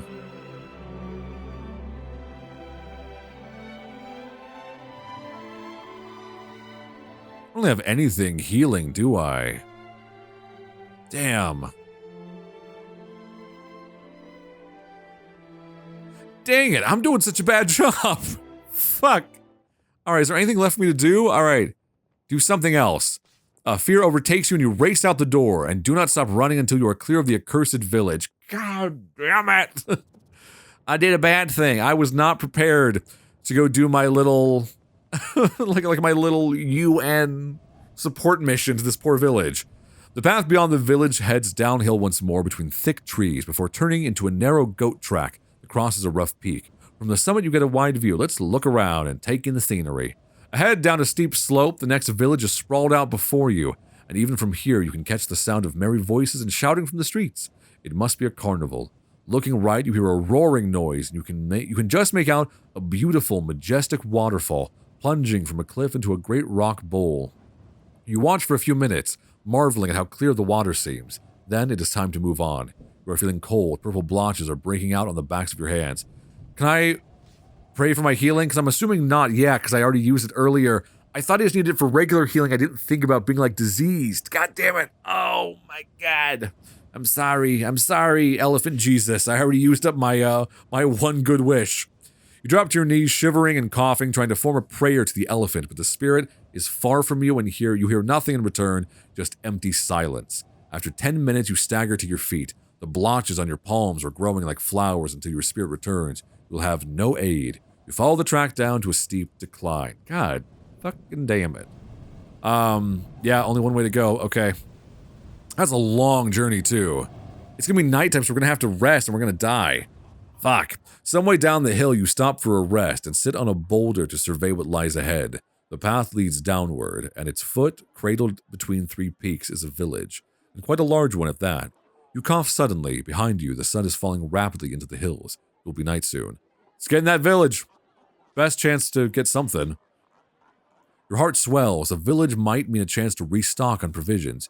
You hop down from the boulder and make your way forward. An overhanging branch touches your face, and you hear a lively chirping. Let's freeze and hold still. You freeze. Hovering by your shoulder is a small creature the size of a bird. It is childlike but very thin, with green skin, and it flits around you on transparent wings. It seems friendly enough, even lands on your shoulder, its tiny clawed toes pinching slightly. Let's talk to it. Greetings, little creature. And hello to you. The creature replies, chirping. My name is Jan. What you want? See that village? The creature replies. Last time I tried to go through, they told me I wasn't welcome, so I wouldn't mind some protection. Well, what are you, though? The creature does a backflip and gives a low bow. I'm a Minimite. Pleased to meet you. It reaches out a tiny hand and shakes your earlobe. Oh, it's cute. The creature starts hopping up and down. Oh, come on, It grumbles impatiently. let's get going, can't we? What? Yeah, hold on. I need some info first. Yeah, what can you tell me about the village? Yeah, you point down to the valley. Is it safe? That's Biratanti, and it's very safe. It's the largest village in the whole of the Shamutanti Hills. Every traveler who comes this way spends at least one night there, so it's a little bit expensive, especially for Minimites, but pleasant enough. The creature pauses to sniff at you. Are you ill? It asks. Ugh, I think you are. I mean, yeah, I'm a little sick. You don't have to be nasty about it, though. Oh, you have fucking cancer? Ew. All right, let's get going then. I'll say I can protect you. Fuck it. Maybe it'll pay off down the road. The creature squeezes your shoulder gently. It's like having a spider trying to burrow into your skin. The creature flits to your other shoulder once more. You're not in any hurry, are you? It observes. Do you want to sleep it out in the rough? No. Are you going to rob me if I fall asleep or take my liver? The creature shakes you by the ear in excitement, and you set off along the path once more. You descend into the bowl of the valley. The hills on either side are toweringly tall and throw the village into deep shadow. It would seem a very gloomy, threatening place. But from the streets come the distant sound of laughter and merriment. Let's go into the town, and hopefully, please let me make some friends, please. You continue along the path. The sound of festivity is growing louder. It's almost spooky here in the shade of the valley. And after so long on the dire road, the people in this village seem to be enjoying themselves. See? The Minimite on your shoulder remarks. I told you it was a happy place. Jan, what's going on? Jan shakes his head. No, if there... Oh, let's see. Jane, what's going on here? Are they bewitched? No, if there was magic, believe me, I know. This is the Festival of the Young. Sure, I'm not going to trust you just yet. Sure, Jan. What's that? Well, take a look. Jan waves a little hand around the village. The idea is that once a year, the children are allowed the freedom of the village. It is a time of great fun and lots of pranks. It becomes quickly obvious what he means. You pass the first few buildings where you find a number of children sitting in the street drinking ale from deep mugs. Further on, a young boy is holding on an old woman over his knee and is spanking her. Okay. On the other side of the street, a group of boys is fighting outside a hut with a sign that reads, Glandragor's Tavern. It is complete mayhem. Let's rescue the old woman from getting spanked. You stride over to the boy, intending to rescue the woman, but at the sight of your manner and sword, the boy puts her down and gets to his feet. And what are you about? He demands. I'm the leader of this village for today, and I say, get to bed. You know what? This is their tradition, and we just got here. Fuck it, we'll go to bed. You heed the boy's warning and creep away. You consider helping the woman, but there's nothing you can do. It is their festival after all. I'm assuming, it's an agreed-upon thing that the adults are letting happen, so I'm wondering if I would make things worse by interfering. Let's go further into town before we go to the tavern. We don't have enough money to do anything anyway, so... you pass beyond the tavern and turn a corner to find a group of girls standing by a signpost pointing to the crystal waterfall. They are tripping up elders as they pass and giggling. Yeah, let's ask them about the waterfall. They're going to trip us though, aren't they? They look at you with some disgust. You look like the kind that needs the waterfall. You look like a dying dog, says one. They giggle. Better go fast before your arms drop off, another declares. The symptoms of plague must be showing already. Damn, they said, okay, yucky. You leave the girls to their snickering. Okay. Visit the waterfall. Maybe the waterfall will heal me or something. Hold on. Worth a try. At this point, I'm desperate, so let's see. You ignore the girls and head up a path that climbs through a crack in the mountainside. Soon the air is filled by a thundering. It's quite a climb, but eventually, you turn a corner through a narrow cleft in the rock and see close up the waterfall you glimpsed from the hilltop earlier today, plunging down from the cliffs overhead. Large crystal stalactites hang down on either side of the water. There was only one path to reach it, winding up the rock face, and it passes by a small hut where a ruffian is collecting money. No! I don't have any fucking money. Leave me alone. Yeah, Jan, go scout ahead. You tap Jan on the shoulder. Why don't you scout ahead? Find out if this waterfall is worth the money. Jan nods vigorously. All right, but I'll be quick. Don't think you can get rid of me just like that. I can catch up. He flaps up away up the path. Let's greet the ruffian, because I don't want to run away from our new buddy. You make your way over to the hut. Greetings, you begin. You collect a fee for the waters? I do, sneezes the ruffian. These waters cannot be so healing that he has not caught an awful flu from them. 3 gold pieces. There is a buzzing at your shoulder as Jan returns and resettles himself. It doesn't look like much to me, He whispers. I think you'd be wasting your gold if you paid. I'm gonna trust Jan. He seems like a bit of a dork, but seems helpful. You shake your head. For a bath, that is too much. The waters are healing, the ruffian explains quickly. They'll do more than make you clean. Can I try to haggle? I'll give you 2. The ruffian considers for a moment. He seems to be won over by your manner. All right, 2 gold pieces, but don't tell anyone I did it. I think 1 is going to push him too far. I think the thing is going to kill us if we're not careful, so let's go ahead. Fuck it, let's go hand it over and see if there's anything true to this. And then we'll know if we can trust Jan if he really is, like, helpful. The ruffian pockets them quickly, scanning the path on either side to make sure he hasn't been seen. Oh, he is full of shit, isn't he? Well, I guess we'd still use a nice bath. Oh, it healed us. It did. Oh, thank fucking God. Okay. You head up to the waterfall, which cascades forcefully into a deep pool. You strip off your clothes and dive into the pool, while Jan flitters through the froth. The cool water is fresh and invigorating, and you feel yourself getting rapidly better. You feel as though a great weight is lifting from your shoulders. Your plague symptoms are disappearing. You feel a huge swell of confidence. Coming here was the best decision you ever made. Jan, what the fuck? I understand maybe you didn't need the bath, but I was dying and you told me it was not worth it. I'm really glad I didn't listen to you. I don't think, like, Jan was trying to be deceptive necessarily, not yet, but that was not helpful. All right, is this, yeah, this water cures diseases? Are you fucking kidding me? Something about that seems terribly important. Where does it come from? Yeah, where can it come from, this water? How is such a thing possible? Looking up the sheer cliff face, you can make out nothing beyond a slight shadow hovering at the edge of the precipice, like a gigantic spider waiting to jump. Whatever it is, it must be a place of great power, a place to be sought out, or a place to be avoided as one might avoid the plague. Now you can move on, refreshed and ready for the night. Fucking helpful. We don't have any money, so maybe we'll sleep by the waterfall where it's at least safe. Or, the inn might have people or info, though. I don't know. We're all healed up, though. That's what I'm really worried about right now. Every time I go talk to people, I get in a fight and they hurt me. So I'm going to stay here. The idea of going back into the village now is unappealing. You are refreshed and calm, and the scenery here is beautiful and peaceful. Getting out of the pool, you dry off, collect your things, and head off into the trees to find a spot to rest. Between curling roots, you find a small place to settle down to rest. Jan perches a little way above on a knot and is quickly asleep. You are tired enough to follow suit, but you are hungry from not having eaten. Yeah, settle down for the night. So I'll take a little bit of... what the fuck are those? What is that? You rest your head onto your backpack and close your eyes. Perhaps a few hours pass when you wake suddenly, aware of a shadow moving between the tree trunks. It turns as it sniffs the air, a wolfhound. Fight the beast. Let me throw something first and try to scare them off. Trying to move quietly so you won't be discovered, you pat over the dark ground for something to throw, a long stick, a stone. The stone. Your fingers clasp around a rock. It is a good size and a solid and weighty. Let's throw it into the trees beyond and see if we can lure them away. God damn it.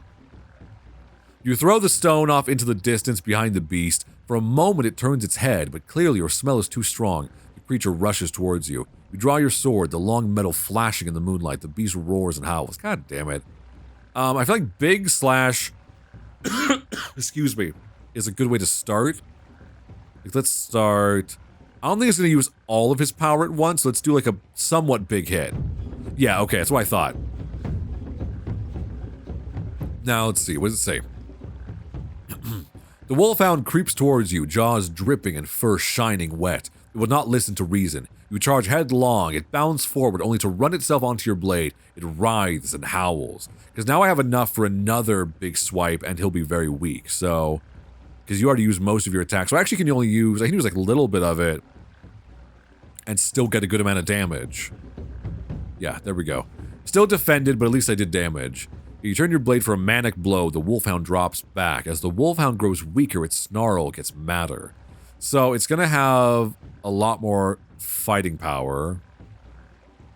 Should I... My stamina is high again, so I think I should block one and then next hit go big. Okay, that's what I thought. Yeah, I was going to use a big hit. That's fine. Yeah. The slavering beast goes for your throat. You react on instinct, dodging around a tree for cover. You are shaken but unharmed.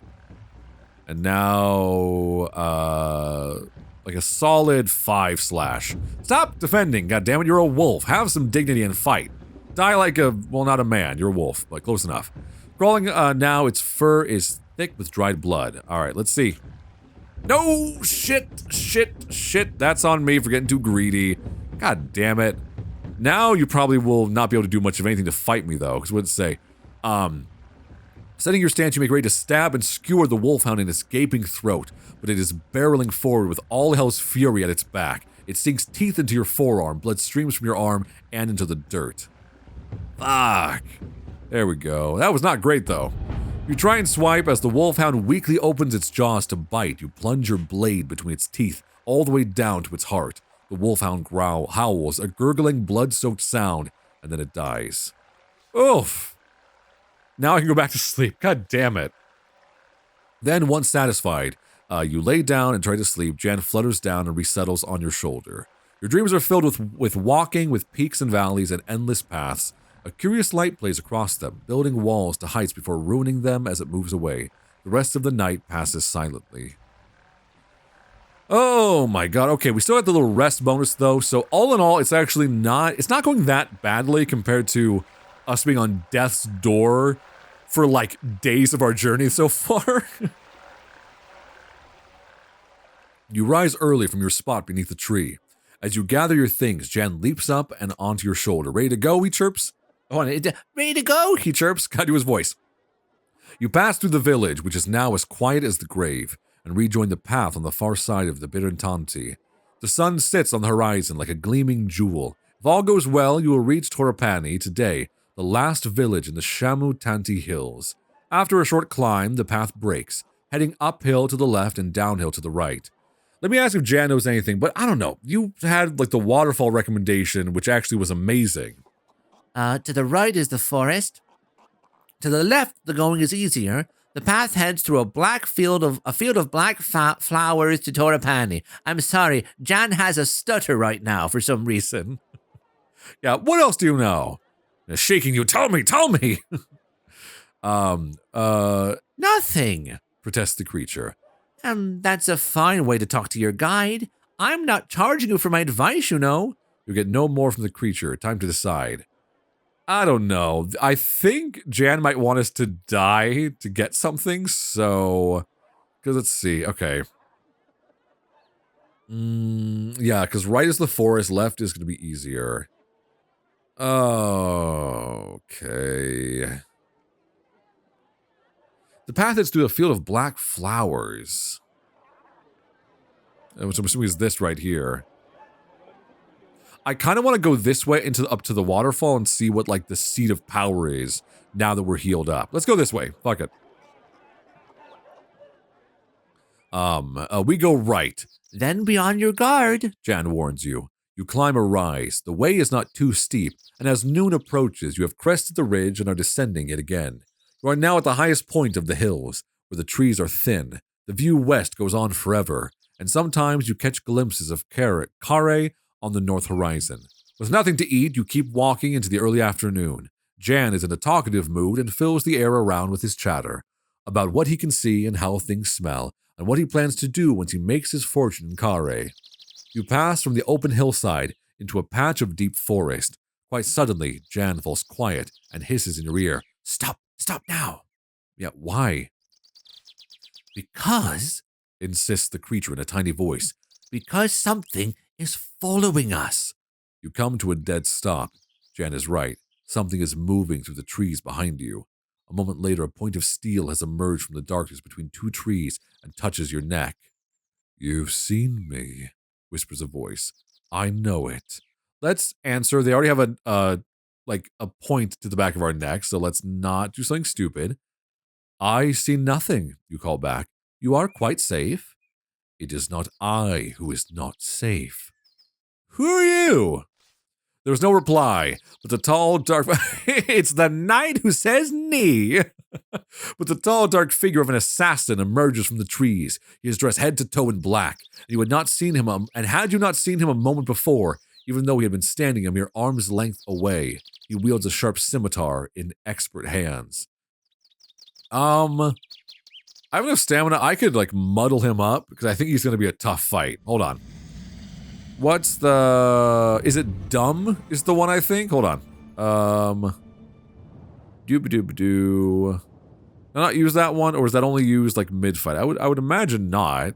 Yeah, what can I use on him right now? Hold on. Wait a moment right there. Excuse me, I gotta check my book to see if I can fucking bewitch you. Alright, let's go back. Let's see. Sap is one I can use, where I can demoralize them to make it easier to fight them, but it doesn't cost much stamina. Let's try to sap this bitch. Yeah, sap him. If that's an option. Okay. Yeah, why are, like, some don't seem to be available, and I'm not sure why. Because, yeah, like, there should be an S here for me to be able to use it, right? I don't know if it's just not the right time in the game, I'm not supposed to use it right now, or if I don't have those things available yet, but I can only start with WFZ, or these, like, randomized, and I can only use certain ones at a time. Hold on. What can I use then? I'm always still, like, I'm slightly confused on how the magic wielding is meant to work, but... let's see.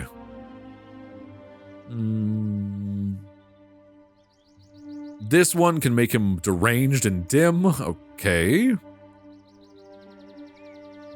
What's this one? It will be cast upon any creature, reducing its movements and reactions to about a sixth of its normal speed. Make it much easier to evade or defeat.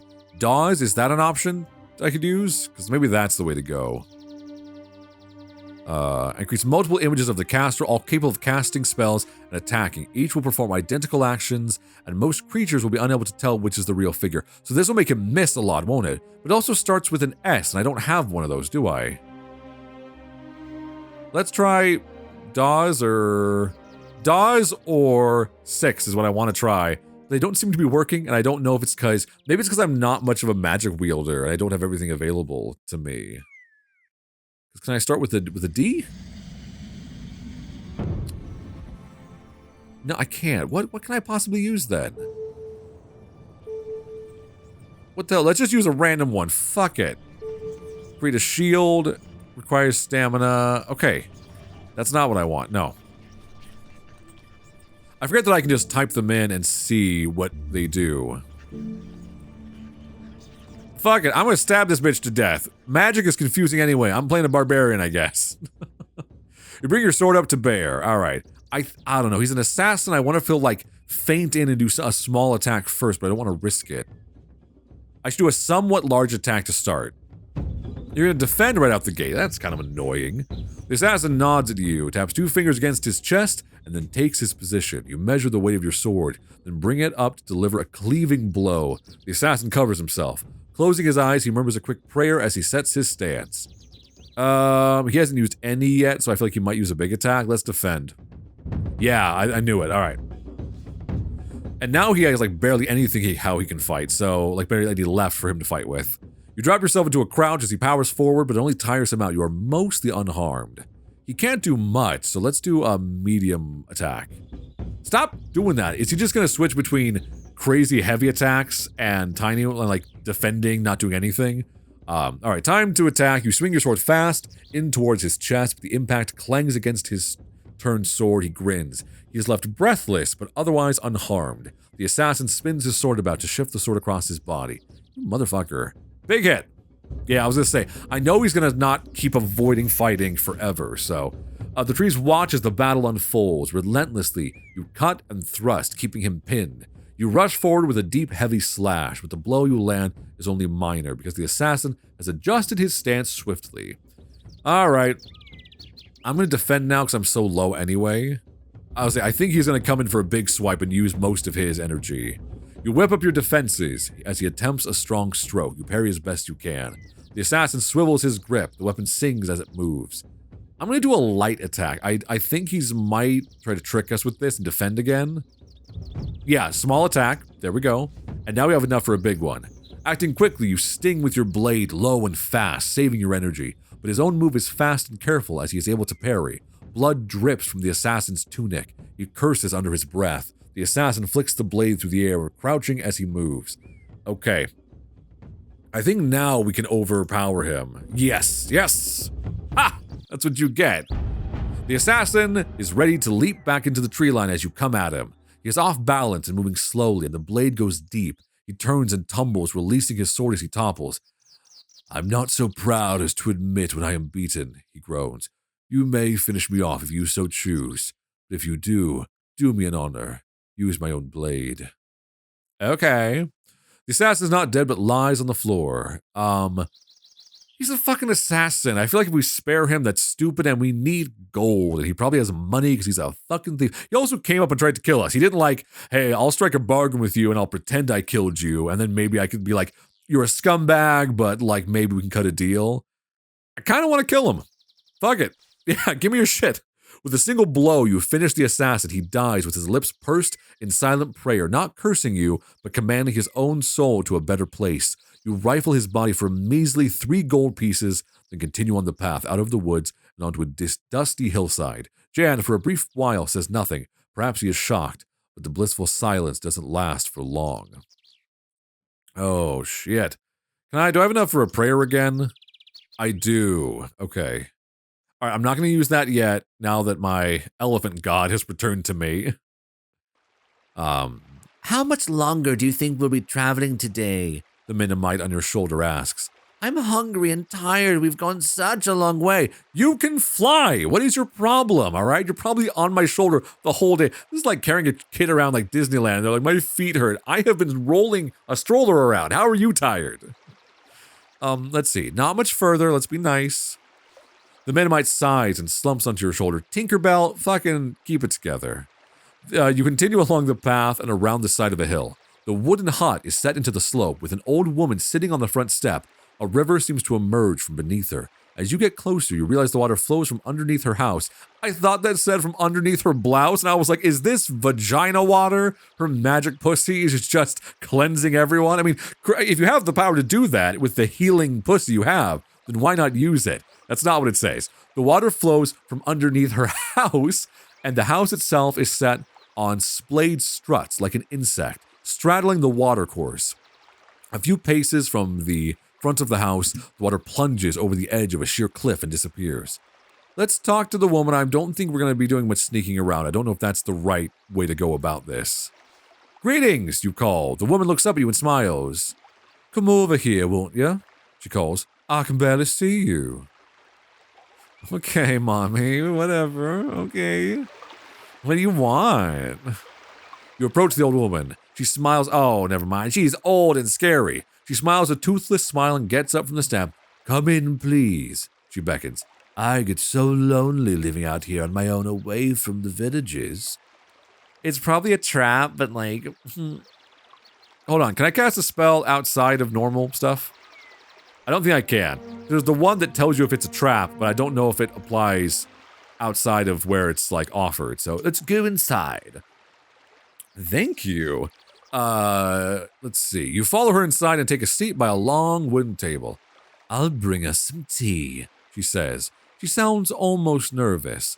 Hurrying to her kitchen, she returns with 2 large cups. Watch it, Jan whispers in your ear. I don't trust this one. Dude, Jan, listen up. With knockers like these, all right, how could you possibly be lying to us? Of course, there are also tiny faces set into the wood that probably were old victims. Let's make conversation first. Actually, here, pause for a second, all right? I have to go to the bathroom, all right? And I don't want to be distracted by a full bladder while I'm trying not to get poisoned by this old lady. All right, I'm back and refreshed. Let's see. I don't know. Should we ask her name? It's a beautiful place. I don't want to say why do you live alone, because look, it's not our business why she's a little bachelorette. Maybe she just needs her space, needs a little room. She needed to go find herself out in the woods for a bit. Along with all the bodies that she's probably transforming into furniture or some shit. Let's ask what her name is. Let's start simple. They call me Gaza Moon, she replies with a smile. I used to be quite well known in my way. You nod, but you have never heard of her. I wonder if there's different branching paths where we talk to someone that gets it so we'll actually have heard of her beforehand and be informed on this. So, this is a beautiful place. You remark, watching the river outside the door plunging away over the cliff face. This is the top of the crystal waterfall, she says. The river runs right under my house. They say it carries all my goodness and youth away when I sleep, and the villagers bathe in it for luck. She giggles meanly. I'm sure it isn't quite true. I want to avoid drinking the tea, so I will ask all the other questions. Why do you live alone? It must be more dangerous. Oh, she smiles sweetly. No one bothers about me. Why would they?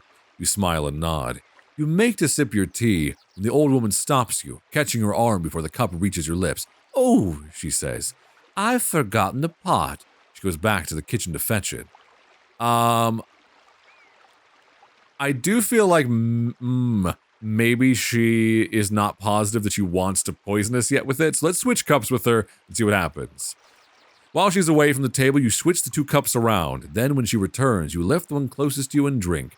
A sudden, deep pain grips your stomach and you double over. God damn it! What's happening? You wince and cough as you find yourself seizing up. Oh, suspicious stranger, laughs the woman. I can count on travelers suspecting my witchcraft. Please, let's be nice. Please release me. I have had enough tummy aches in my life that I don't need more. You try to shout, but you are paralyzed and quite powerless. The old woman begins to search through your bag. Jan flits about in some distress, unsure what to do. She removes your gold pieces and tucks and stashes what she has stolen into a drawer. I got mugged again? What is this, New York? Then she flicks a finger and you find yourself elsewhere. God damn it, I'm gonna go burn your cabin to the ground for that. Wherever you are, Jan is still with you, fluttering around your head. You bat him away. You can move. Getting to your feet, you find yourself on the path inside of Torapani. God damn it, old lady. I did not deserve that. I'm just saying. Okay. Whatever. We're almost there. We've almost reached our goal, and we're still alive. And there were some close calls, so it's fine. It is now late afternoon. You pass over the brow of the next hill, and below you is the village of Torapani, slung from one side of the valley to the next like a flood barrier. I don't think there's going to be anything wrong with it, but let's observe a little. Torapani is a village of the Svin, an aggressive-looking race of man-orcs. You might expect their village to be rowdy, but it seems strangely quiet. Okay. Still, there is no way around it. You will have to go through. Okay. You enter the village. There is a definite air of depression hanging over the place. What is this, my house? The Svins are going about their business, slowly and miserably, and pay you no heed. You sit yourself down on a tree stump in the very center of the village to consider your options. Let's make contact with the villagers. Let's say, "Hey, orcs, like the big tusks you got, very handsome." You spy a group of Svins sitting outside a low hut and walk over and sit down yourself. They are discussing a friend, apparently killed in the night by an assassin's curved blade. Hey, I met this assassin and I killed him, and maybe you guys will like me for doing that. Out in the forest. You met him? You're still alive, one Svin replies quickly. I killed him. The Svin spits a gob of green goop onto the ground. You do good, but you one day late for us. Another Svin bangs his hand down on the table. But with Ash dead, who saved Tia? Who is Tia, maybe? Our flower. The Svin who answers wipes a tear from the corner of his eye, scratching himself painfully with an uncut fingernail. Tia's the chief's daughter, the other Svin says. Ash was to save her. Now Ash not alive, so Tia's soon not alive. What happened to her? I need some context first, boys. What happened to her? Goblins. They sacrifice. Sacrifice? He is unsure of the word, so mimes a gesture like a stabbing downwards knife blade. Yes, sacrifice to great cave demon. Trouble is, another says, our village die if chief line end. Tia is end, so if end ends, we end. All very sad. Very sad, they all agree. Who, you? Who you? One asks suddenly, as if only just thinking about it. He prods you in the chest. Warrior. Yeah, I think they'll appreciate that. Warrior. A sudden gleam enters the biggest one's eye. Great warrior? The greatest? Obviously. Best is good. Meke, Tifa! He signals to the others, who are quickly on their feet, big hefty arms swinging for you. We take the chief. Before you can resist, they have you and are hauling you bodily onto their shoulders. Jan clings onto your shoulder, refusing to be shaken free. Let's just wait and see what happens. You know what? I'm actually not that worried about it. I think they're a little rough, but I think they might be excited to have me help them. You hold your tongue and wait to see where they are taking you. You pass through the village. Several Svins watch from doorways and windows, their faces silent and somber. A few murmur blessings or maybe curses as you pass. Then you reach a low hut on the edge of the village. You are set down carefully. Yeah, I don't think we should fight them. I think they're just showing us off that they found a great warrior to their chief. Because they seem like the one dude's like crying over their missing like princess or whatever. They don't seem like they're that mean. They just seem like they're maybe like a little slow. So, all right. The door is slammed and locked. A moment later, it reopens and your possessions are thrown aside. Let's wait and see what happens. No! Why? Why did we lose stamina? You pull your knees up to your chest and wait. Jan goes to sleep immediately. The long watches of the night. Oh, I wait through the whole night. Oh, I didn't realize that. The long watches of the night pass slowly, and in the end, nothing happens and no one comes. The aching in your empty belly gnaws at you with glee. God damn it. So you're saying I could have slept and I missed it? For someone about to turn 30, that's a nightmare. Missing sleep that I could have enjoyed? Oh, what a fucking wreck. Daybreak, you are still alone. An hour passes before you hear any noise outside, and then the door to the hut opens and 5 Svins come in. They drag you roughly out and across the street to another hut, where an old man with gray hair sits. He is wearing outlandish, colorful robes. My name, Proteus, Chief. He slaps his chest twice. I apologize. Then he bows, brushing the dust on the floor with his sleeves. You know, an apology accepted. Again, I think they might be good allies to have. The chief nods. He waves to a menial who brings in bread and milk. Fuck yeah, give me the food. Yeah, I'm hungry. And I don't think they're like dishonorable. They're probably not gonna like poison me or anything. They're probably just a little bit rough. Gratefully, you bolt down the meal. It does not seem to be poisoned and it nourishes you. The bowl is removed and the chief squats down in a pool of cloth. Jan cowers under your cloak, hoping to go unnoticed. I have need of you and your strength. Yeah, tell me. The chief nods. I shall. My daughter, my child, she is taken, offered to a terrible demon below. Yeah, goblins, right? The chief spits at the word. Goblins. He shakes his head as tears well up in his eyes. We never friends, but we never enemies like this. I not understand their hate. Why they care about demons in caves. Oh, that's like, they're actually like, yeah, see, they're a little gruff, but they haven't been making war with anyone. So, you know what? Fuck it, I'll save her. You know what? You guys seem nice, and I think doing a favor for you guys is worthwhile. You guys actually seem, surprisingly, the half-orc people seem kind of chill.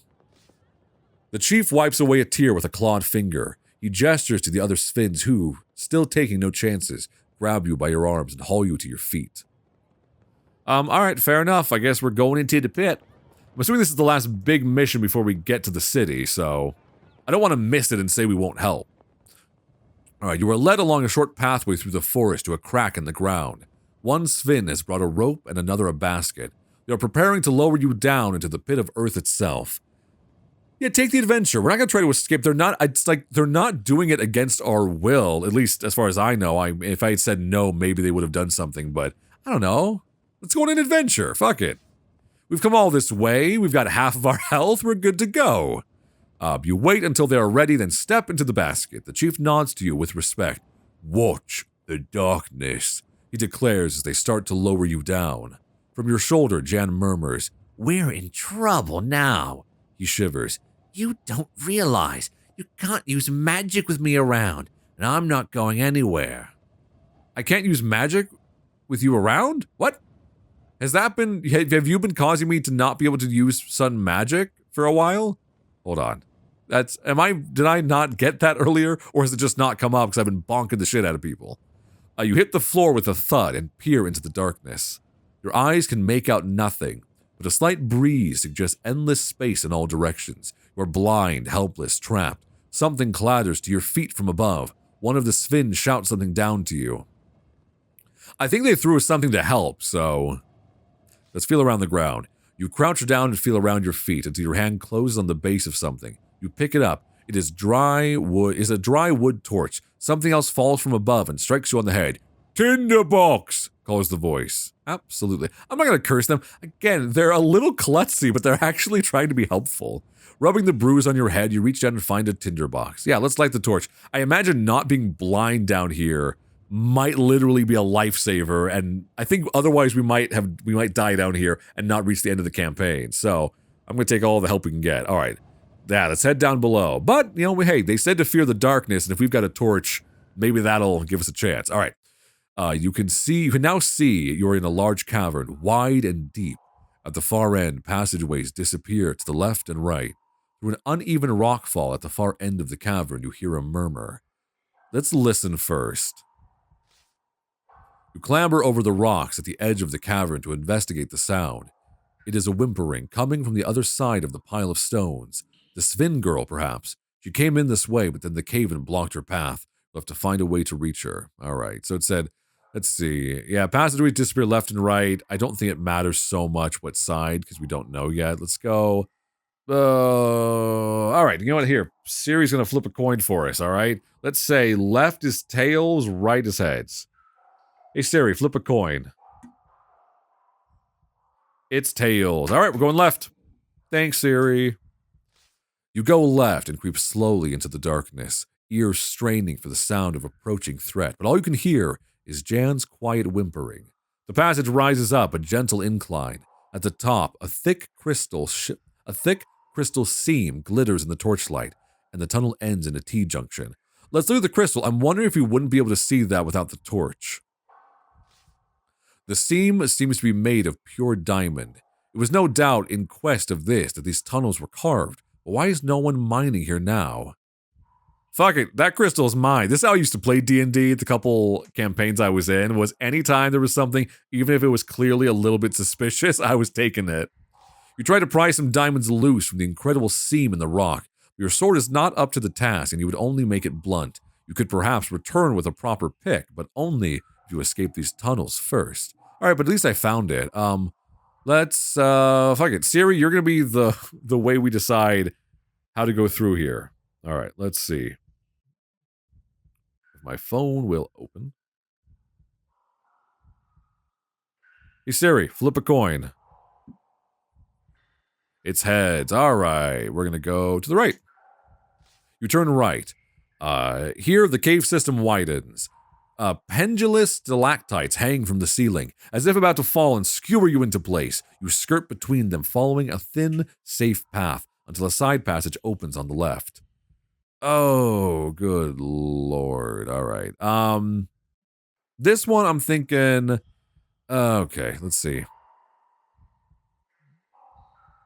Because the passage on the left is a side passage that might be good or it might lead us astray. I don't know. Let's keep going straight. I feel like it's there to distract us, maybe. You push on. The passageway slopes down a short way, then a passageway appears on your right. Two stones are stacked on top of one another against the wall there. We're going to examine first. There's nothing special about the stones except that they happen to be on top of one another. Let's keep going straight through and see what happens. You creep forward through the dark. The tunnel twists and bends sharply as if carved by a river now long since dried away. You lose all sense of which way is which, except to keep going forward. Where the passage you are following splits, there's a stacked pair of stones here as well. I wonder if those are assigned to help us, but I don't fucking know. Alright, Siri, left or right? Siri, flip a coin. Alright, it's heads. We're gonna go to the right. You take the right-handed tunnel. The going is suddenly more difficult, and you realize that the tunnel is climbing at quite a sharp gradient. Little stones rattle and roll away downwards into the dark. At the highest point, the path you are creeping through finishes at another fork. As you enter, two stones roll away down the slope. I'll make this decision because I want to see... I don't know. Let's go left. You take the left passage. The cave floor here is an inch deep in water, dripping from an arched ceiling far above. The droplets that land on you are ice cold and run like sharpened claws down your back. I don't like this, Jan mutters. Water plays havoc with my wings. Well, you're not helping in flying ahead to do any sort of scouting, so Jan, shush. A few strides further on, a crack splits the wall on the left. A single stone sits by the wall. I don't know what the stones are indicating. If maybe it's like one stone means left, two stones means go to the right. Let's go left. You slip through the opening in the left wall. The path twists and bends and jackknifes, and then a crawl space gapes on your right. Another pair of stones are stacked in one corner. Let's see if that's the right instinct. You move through the opening at the wall. This ground seems to dip, and at its lowest point, a side passage breathes a gentle wind on the left. Two more stones are stacked against the wall. Those rocks don't look like they fell like that, Jan remarks. Yeah, is it? I don't know. Is that the sign we're on the right path when we see the rocks? Do we take the... I don't know. Let's see. There's a gentle wind on the left, though. Let's do the Gandalf thing. Where he's like, there's fresh air down here. You go left. Then you see a spot of sunlight up ahead and rush forward to find yourself back beneath the crack in the ceiling through which you came. God damn it. All right. You move onwards along the tunnel, quite sure you are going in circles. The ground beneath you slopes upward, and oh yeah, we've been this way before. Oh, I need to figure out which way we've gone, don't I? I think we went left last time. God damn it. Okay. You're back in a chamber of stalactites. Perhaps it's the same as you visited before. Let's go back and go the other way. Okay, hold on. The walls glitter with the crystals. We went left. Let's go straight on. I'm so confused. You edge further down the tunnel. You walk down the passage for several minutes and slip on some dirt, and the ground beneath your feet gives way. You plunge into a hidden pit and land on something soft. A lucky escape. Let's look around. Not yet counting on your luck, you look around, and sure enough, you are out of the frying pan and into the reptile den. You are in a pit of snakes. Oh my fucking god. Let's pray to my spirit. You know what? I've got the option, and I think we're near the end of this section, so you whisper a fervent prayer to the elephant, to your spirit. Does it hear you? The snakes are gathering around you, coming closer, and then you begin to climb the walls, then they begin to climb the walls, holding themselves erect until they form a living ladder that stretches up the passage above. That's cool. So I wonder how many encounters have like a divine intervention option if you have the prayer available. Absolutely. No, climb it quickly. Fuck, I'm sure it's fine. You steel your courage and climb quickly up to the tunnel above. Back on firm ground, you give thanks to your spirit. You are aware you will not be helped again, you will not now be helped again. You are soon back by the crystal seam where a crawl space appears on the right. Okie doke. So, okay, hold on. Snake pit was when we went straight through, right? So we go right. Soon you are back in the spot of sunlight below the opening in the ceiling. Back here again. Janitors, we're going in circles. I know we are. I'm trying. Go straight. You've been here before. The cavern flickers on the torchlight. A pair of stones sit on top of each other by one wall. Maybe the stones, I don't know. It's like maybe my instinct would be two stones means right. A couple of stones are piled near the wall. Go right. You squeeze through a gap in the wall. It ends. Let's keep going right exclusively and see what happens. The cave's walls crush in close as though the rock is squeezing you to death. Your shoulders rub against the walls when you feel certain you can go no further. The tunnel splits left and right. Two stones rest on top of each other by one wall. Going right. You follow the passage when you hear an echo of whimpering coming up the corridor. Your torchlight falls across a frail shape. Hiding in the shadows is the young Sven girl, stacking stones into hundreds of little towers. Ah! Let's look for traps first, because there's no point rescuing her if we get killed, so... You run the torchlight around the walls of the cavern. No switches or triggers that you can see. The girl watches you with silent fear, and then the torchlight falls on a deep scratch in the rock, a claw mark. Suddenly, there is a loud roaring from the mouth of this short cavern. The walls begin to shake and crumble. The Sven's stone towers topple and scatter. To one side, a gap in the rubble begins to open, letting through a mean shaft of light. But before you can head for it, the roaring sound is joined by a scream from the Sven girl. You turn slowly and peer into the gloom back along the tunnel. You peer, I said gloom back like it was a name or a creature. You peer into the gloom back along the tunnel. Is there something moving, something coming closer? Perhaps the roaring is the wind rushing through the tunnel. No, there's definitely something down here with us, but at least we found the little princess. Okay, it's a manticore. Shit.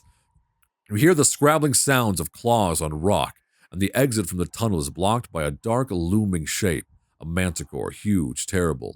It stands between you and the light and howls in bloody rage.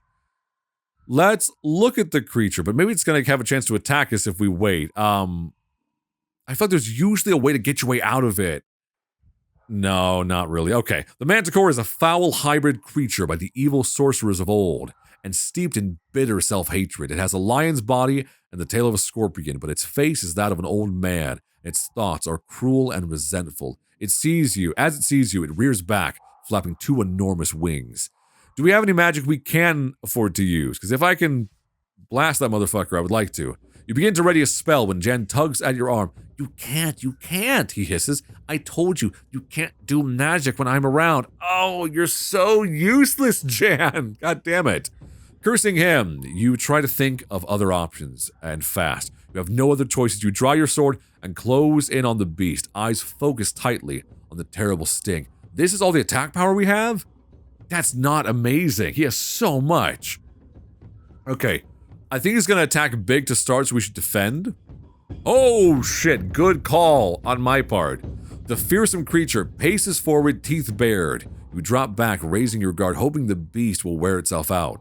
At the last moment, the manticore pounces all claws off the ground and bared, all claws off the ground and bared to plunge into your flesh. You brace yourself as it comes down and leap aside at the last moment, claws raking your skin. For a moment, it is close enough to smell its warm, fetid breath. Okay, now that's good, because now we don't have to spend very much to do damage. So, here. Like, side swipe. Let's do like a low-cost side swipe. That way we have enough saved up for the next attack. Oh, shit! Shit! You had that much left in the tank? I thought you'd already used so much. Oh, fuck me. Oh, shit, I should use a big attack then. Like... Okay, let's do that. Okay, yeah, now you don't have much left. Oh my god, okay. The creature snarls and snaps its jaws. You must finish this monster before it finishes with you. With the rock wall at your back, you have no way to hide but a perfect platform to swing forward. You race at the manticore, catching it a light blow. It curses you in an almost human tongue. The beast growls at you, the walls shiver with its fury. The Sven girl edges nearer, as if thinking of scratching the creature with her claws. It's scared, she whispers to you. You might not believe me, but you've scared it. Can we damage it enough just to, like, scare it off, maybe? I need to be doing big hits, so I think maybe, like, defend and then big attack might be the way to go, alright? But it's also scared, so I'm wondering... No, I'm gonna defend. Oh, okay. Warily, you move into a defensive crouch. The manticore stays low and tries to ram you. You give silent thanks for your concentration. Alright, let's go big. Fuck it. Okay, thank God. Okay. That's good. In the darkness of the cave, it is hard to read the monster's intentions, but you cannot wait forever. Charging forward, you rush into the manticore, just as it pounds its tail down like a hammer stroke. As it rears, you push your sword up into its exposed belly. I don't think it's wise for us to do another big attack, because I think it might do a bunch of damage. So let's just we can take this trading blows thing back and forth if it exhausts the manticore. I think he's gonna get mad now and try to fight us. Okay, yeah, so we tried to do a somewhat big hit. You can almost smell the creature growing enraged and drop quickly away. The manticore makes a nasty swipe with its fearsome claws, but you duck and escape real injury. You swing your arm and refresh your stance. The manticore chomps and grinds its teeth, its expression an ugly frown. Like, big hits or defense should be the only way we go. Oh, shit. Okay, well, that was a decent amount of damage, at least. The manticore laughs at you with a human expression of twisted joy. You risk an attack. Racing across the stone, you charge headlong towards the manticore, slipping a light strike past its outstretched claws. It is injured and angry. Alright, I gotta do some math here, because I'm like, we can do 5 more defends without dying. And we only need to get a little bit of damage each round. So if we do 5 more rounds, doing 2 or 3 damage, I think the trade-off is enough that defending and then fighting will work. But I don't know. Let's defend. Okay, yeah, because we used kind of a big hit there. And now we have enough that we can probably do okay. You sense the creature getting angry and move quickly into a crouch. The manticore whips out with its terrible sting, but you leap aside to safety. You are gasping for breath. The creature's relentless assault, its sheer rage, is almost too much for you to take. The monster rears up on its back legs and opens its wings to fill the room. Is it going to do a huge attack now? I feel like it might. Yeah, it's up on its back legs, so let's defend. Oh, no, it didn't. Damn it. Okay. You remain hidden. The Manticore rushes you at the last moment. You step aside. Big attack. Let's do... I have a little bit left in the tank. Let's do a 6. Yeah, there we go. There we go. Okay, and that did 3 damage. You spine advantage, the kind that can change the course of a battle. Bellowing, you rush at the Manticore at the same time as it comes for you with its terrible sting. You cut into it like a butcher. The creature crashes against one wall. Rock dust pours onto its back. As it tries to shake itself off, it stumbles. You can hardly dare to hope. The foul beast is weakening. The creature stretches its wide jaws and roars. I think like 2 big attacks might work here.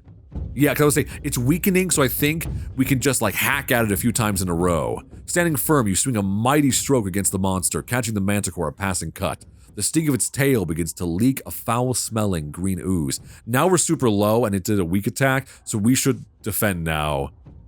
Okay, now it's gonna do a big strike. We're doing okay. We can make this work. This is gonna be close, though.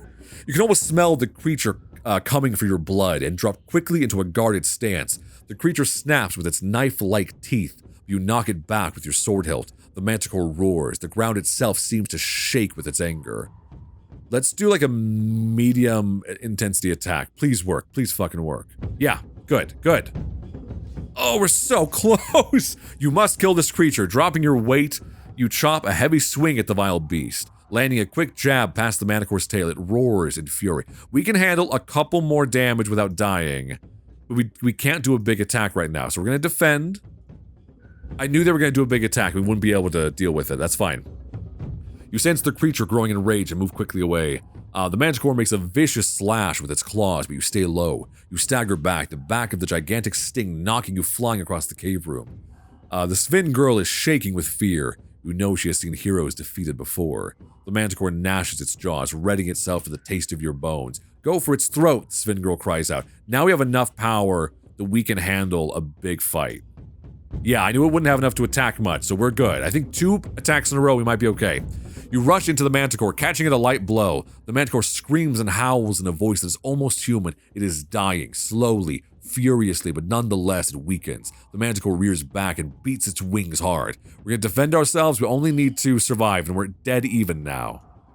And the Manticore doesn't really defend itself, that's a good thing for us. You move into a defensive crouch. The Manticore keeps close to the floor and rushes to knock you down. You adjust your grip and shift your weight. Come on, big fucking stab now.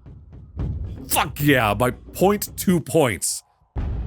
You try something for anal land, you cry as you charge madly towards the Manticore. Your sword blade seems almost to be possessed. It finds its way past the Manticore's sweeping claws, through its thick hide, and down into its ancient, cruel heart. For a moment, it howls loud enough to make the walls shake, and then everything falls quiet. I don't care if it was rough going or I lost 10 stamina, I survived, and that was a boss battle if I've ever seen one. Whew, good for us, that was pretty good. The only noise in the chamber is the hammering of your heart and the quiet breathing of the Sven girl.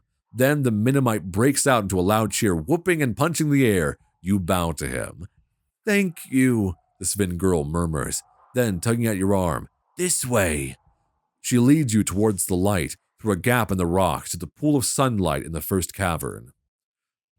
The good thing is now I feel like the orcs are going to take really good care of us and let us rest up and probably have some food now. Oh, shit.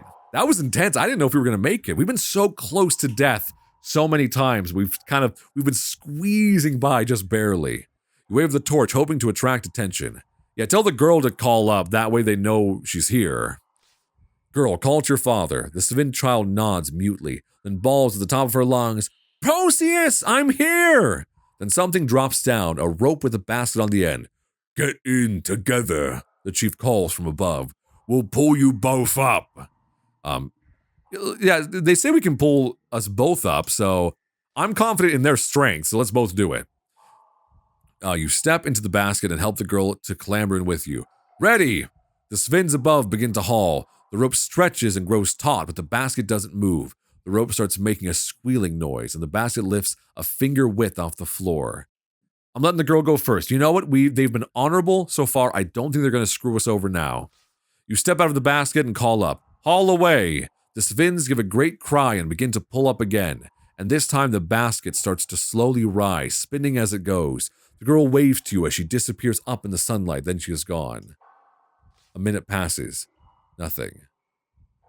Hey! Throw down the rope! You fuckers. Nothing. The tunnel echoes very slightly, a noise from the depths. Perhaps the manticore was not alone.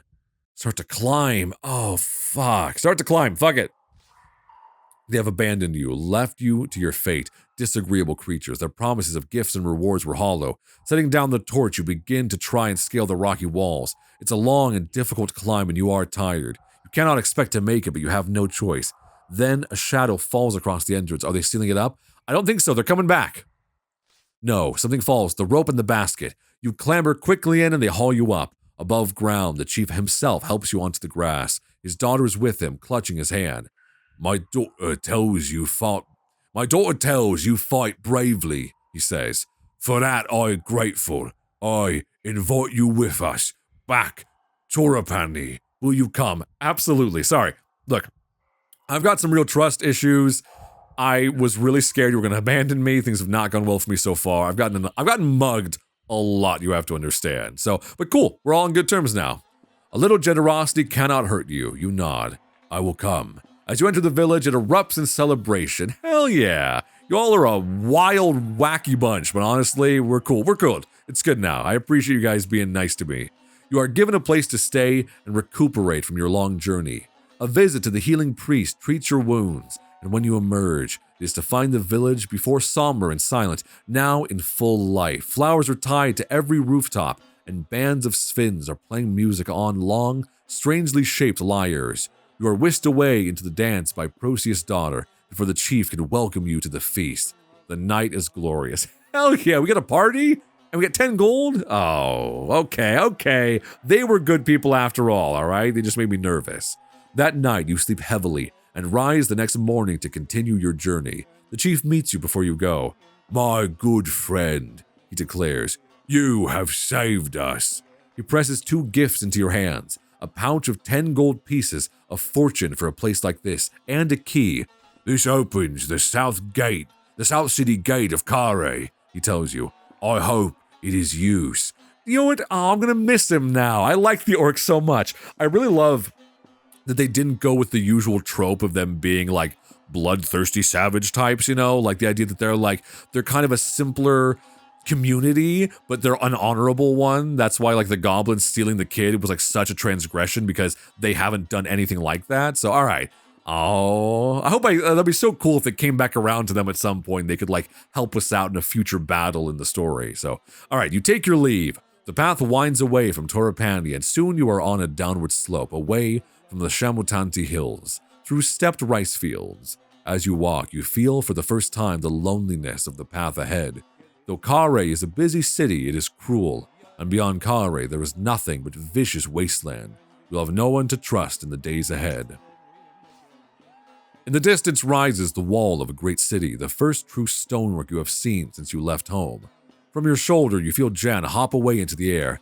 I didn't mind the manticore, he hisses, but this place I'm afraid of. Take care, you'll need it. Then he buzzes away into the sky and is gone. You wonder if you will ever see him again. I kind of hope not. Jan was useless, complained the whole time, told us not to go to the waterfalls, and was the reason we couldn't use magic. Didn't do a damn thing to help us out in any situation, really. All right, fuck it. Let's go to the big city. I'm assuming that's the end of our main journey. We made it? Yeah. Is that the end of part 1? Your journey through the Shumatanti Hills is completed. Along the way, you have made no useful friendships. Damn it, I didn't make a single friend? Oh, that's so sad. They said, look, you survived, but ain't nobody fucking like you. Oh, but you have been given the key to the gates of Kare. You have collected no magical artifacts. You are armed with the Ragnaristus armband of sword mastery and your original sword. And you have no rations, 10 gold pieces, and a spell book. And I didn't learn any new spells. The adventure continues in Sorcery 2, Kare, City Port of Traps, out now. Okay. We'll save this mission. That way then, a cloud spell save name. That's why. At the beginning, it said I could type in a cloud save spell name, and I had no idea what that meant. So that makes sense. If you have multiple storylines and you want to try out a different one, you can type in your previous journey. That way it'll bring up that save file. Because that's the nice thing about a game like this, is that it takes so little space to run, and the save files, I'm imagining, will be very small because it's all branching decisions and text and pages. So you could potentially do this story multiple times and see how well you can do. I'm curious if you can get most of the results, like make the friends and get the spells and the special items, if you really know how to explore the entire region. So I apparently did not do a good job making connections on my route through my journey, but we did survive. We saved a little orc princess, and we made some, I would count that as a friendship that we made along the way. We made some enemies. We met a lot of very mean people who were robbing me and kidnapping me and hit me over the head like all the fucking time, day and night apparently. But we did make friends with the orcs, and for my money, that's a good friendship long term, even if apparently the story is saying it won't come back around in any useful way. But we're on a good route to save Analand, and that's what really matters. Analand is worth saving, and that's really, who needs friends when you live in Analand? Anyway, I hope you guys had fun doing that. I know that's a change of pace to do like a full point and click kind of adventure like this, but I like that a lot, honestly. That was really fun. And clearly, as I was playing, I could tell there must be a ton of other options. I mean, considering just looking at the map, the sheer amount of other routes and towns and villages that we did not find, it's staggering. It's crazy how much clear variety and choice exists that we didn't even scratch the surface of. So I'm going to come back and play episode 2 next chance I get, because I'm curious where that leads us. And then I'm thinking maybe in the future, after this has been out for a while, to kind of freshen it back up, maybe I'll do this as a live stream one day, and I'll make it so I'll put a poll in the live chat, and you guys can make every major decision and see, and we can just see how much, and I'll do all like the combat and the mini games and that kind of stuff, and I'll let all of you guys decide what major decisions get made throughout it. I think that might be a fun way to do it. So anyway, let me know what you guys thought. There is more in this series, both part 2 of Sorcery, which I already have downloaded and is part of this game, and then there's Sorcery 3 and 4 are their own full new campaigns. I don't know if they're connected directly, but they do continue in this world. So if you guys like it, I'll totally play more of these. I had a lot of fun, and I thought this might be a little cozier than some of what we've been playing recently. Something for you to unwind to. This feels like a game that, you could have this playing and me playing it while you go to sleep have like a sleep timer type thing on it. That way you could just enjoy it and wind down while I make bad decisions in this cool fantasy world. So anyway, thank you all so much for watching and listening. My name is Dominic, and I will see you next time. Bye.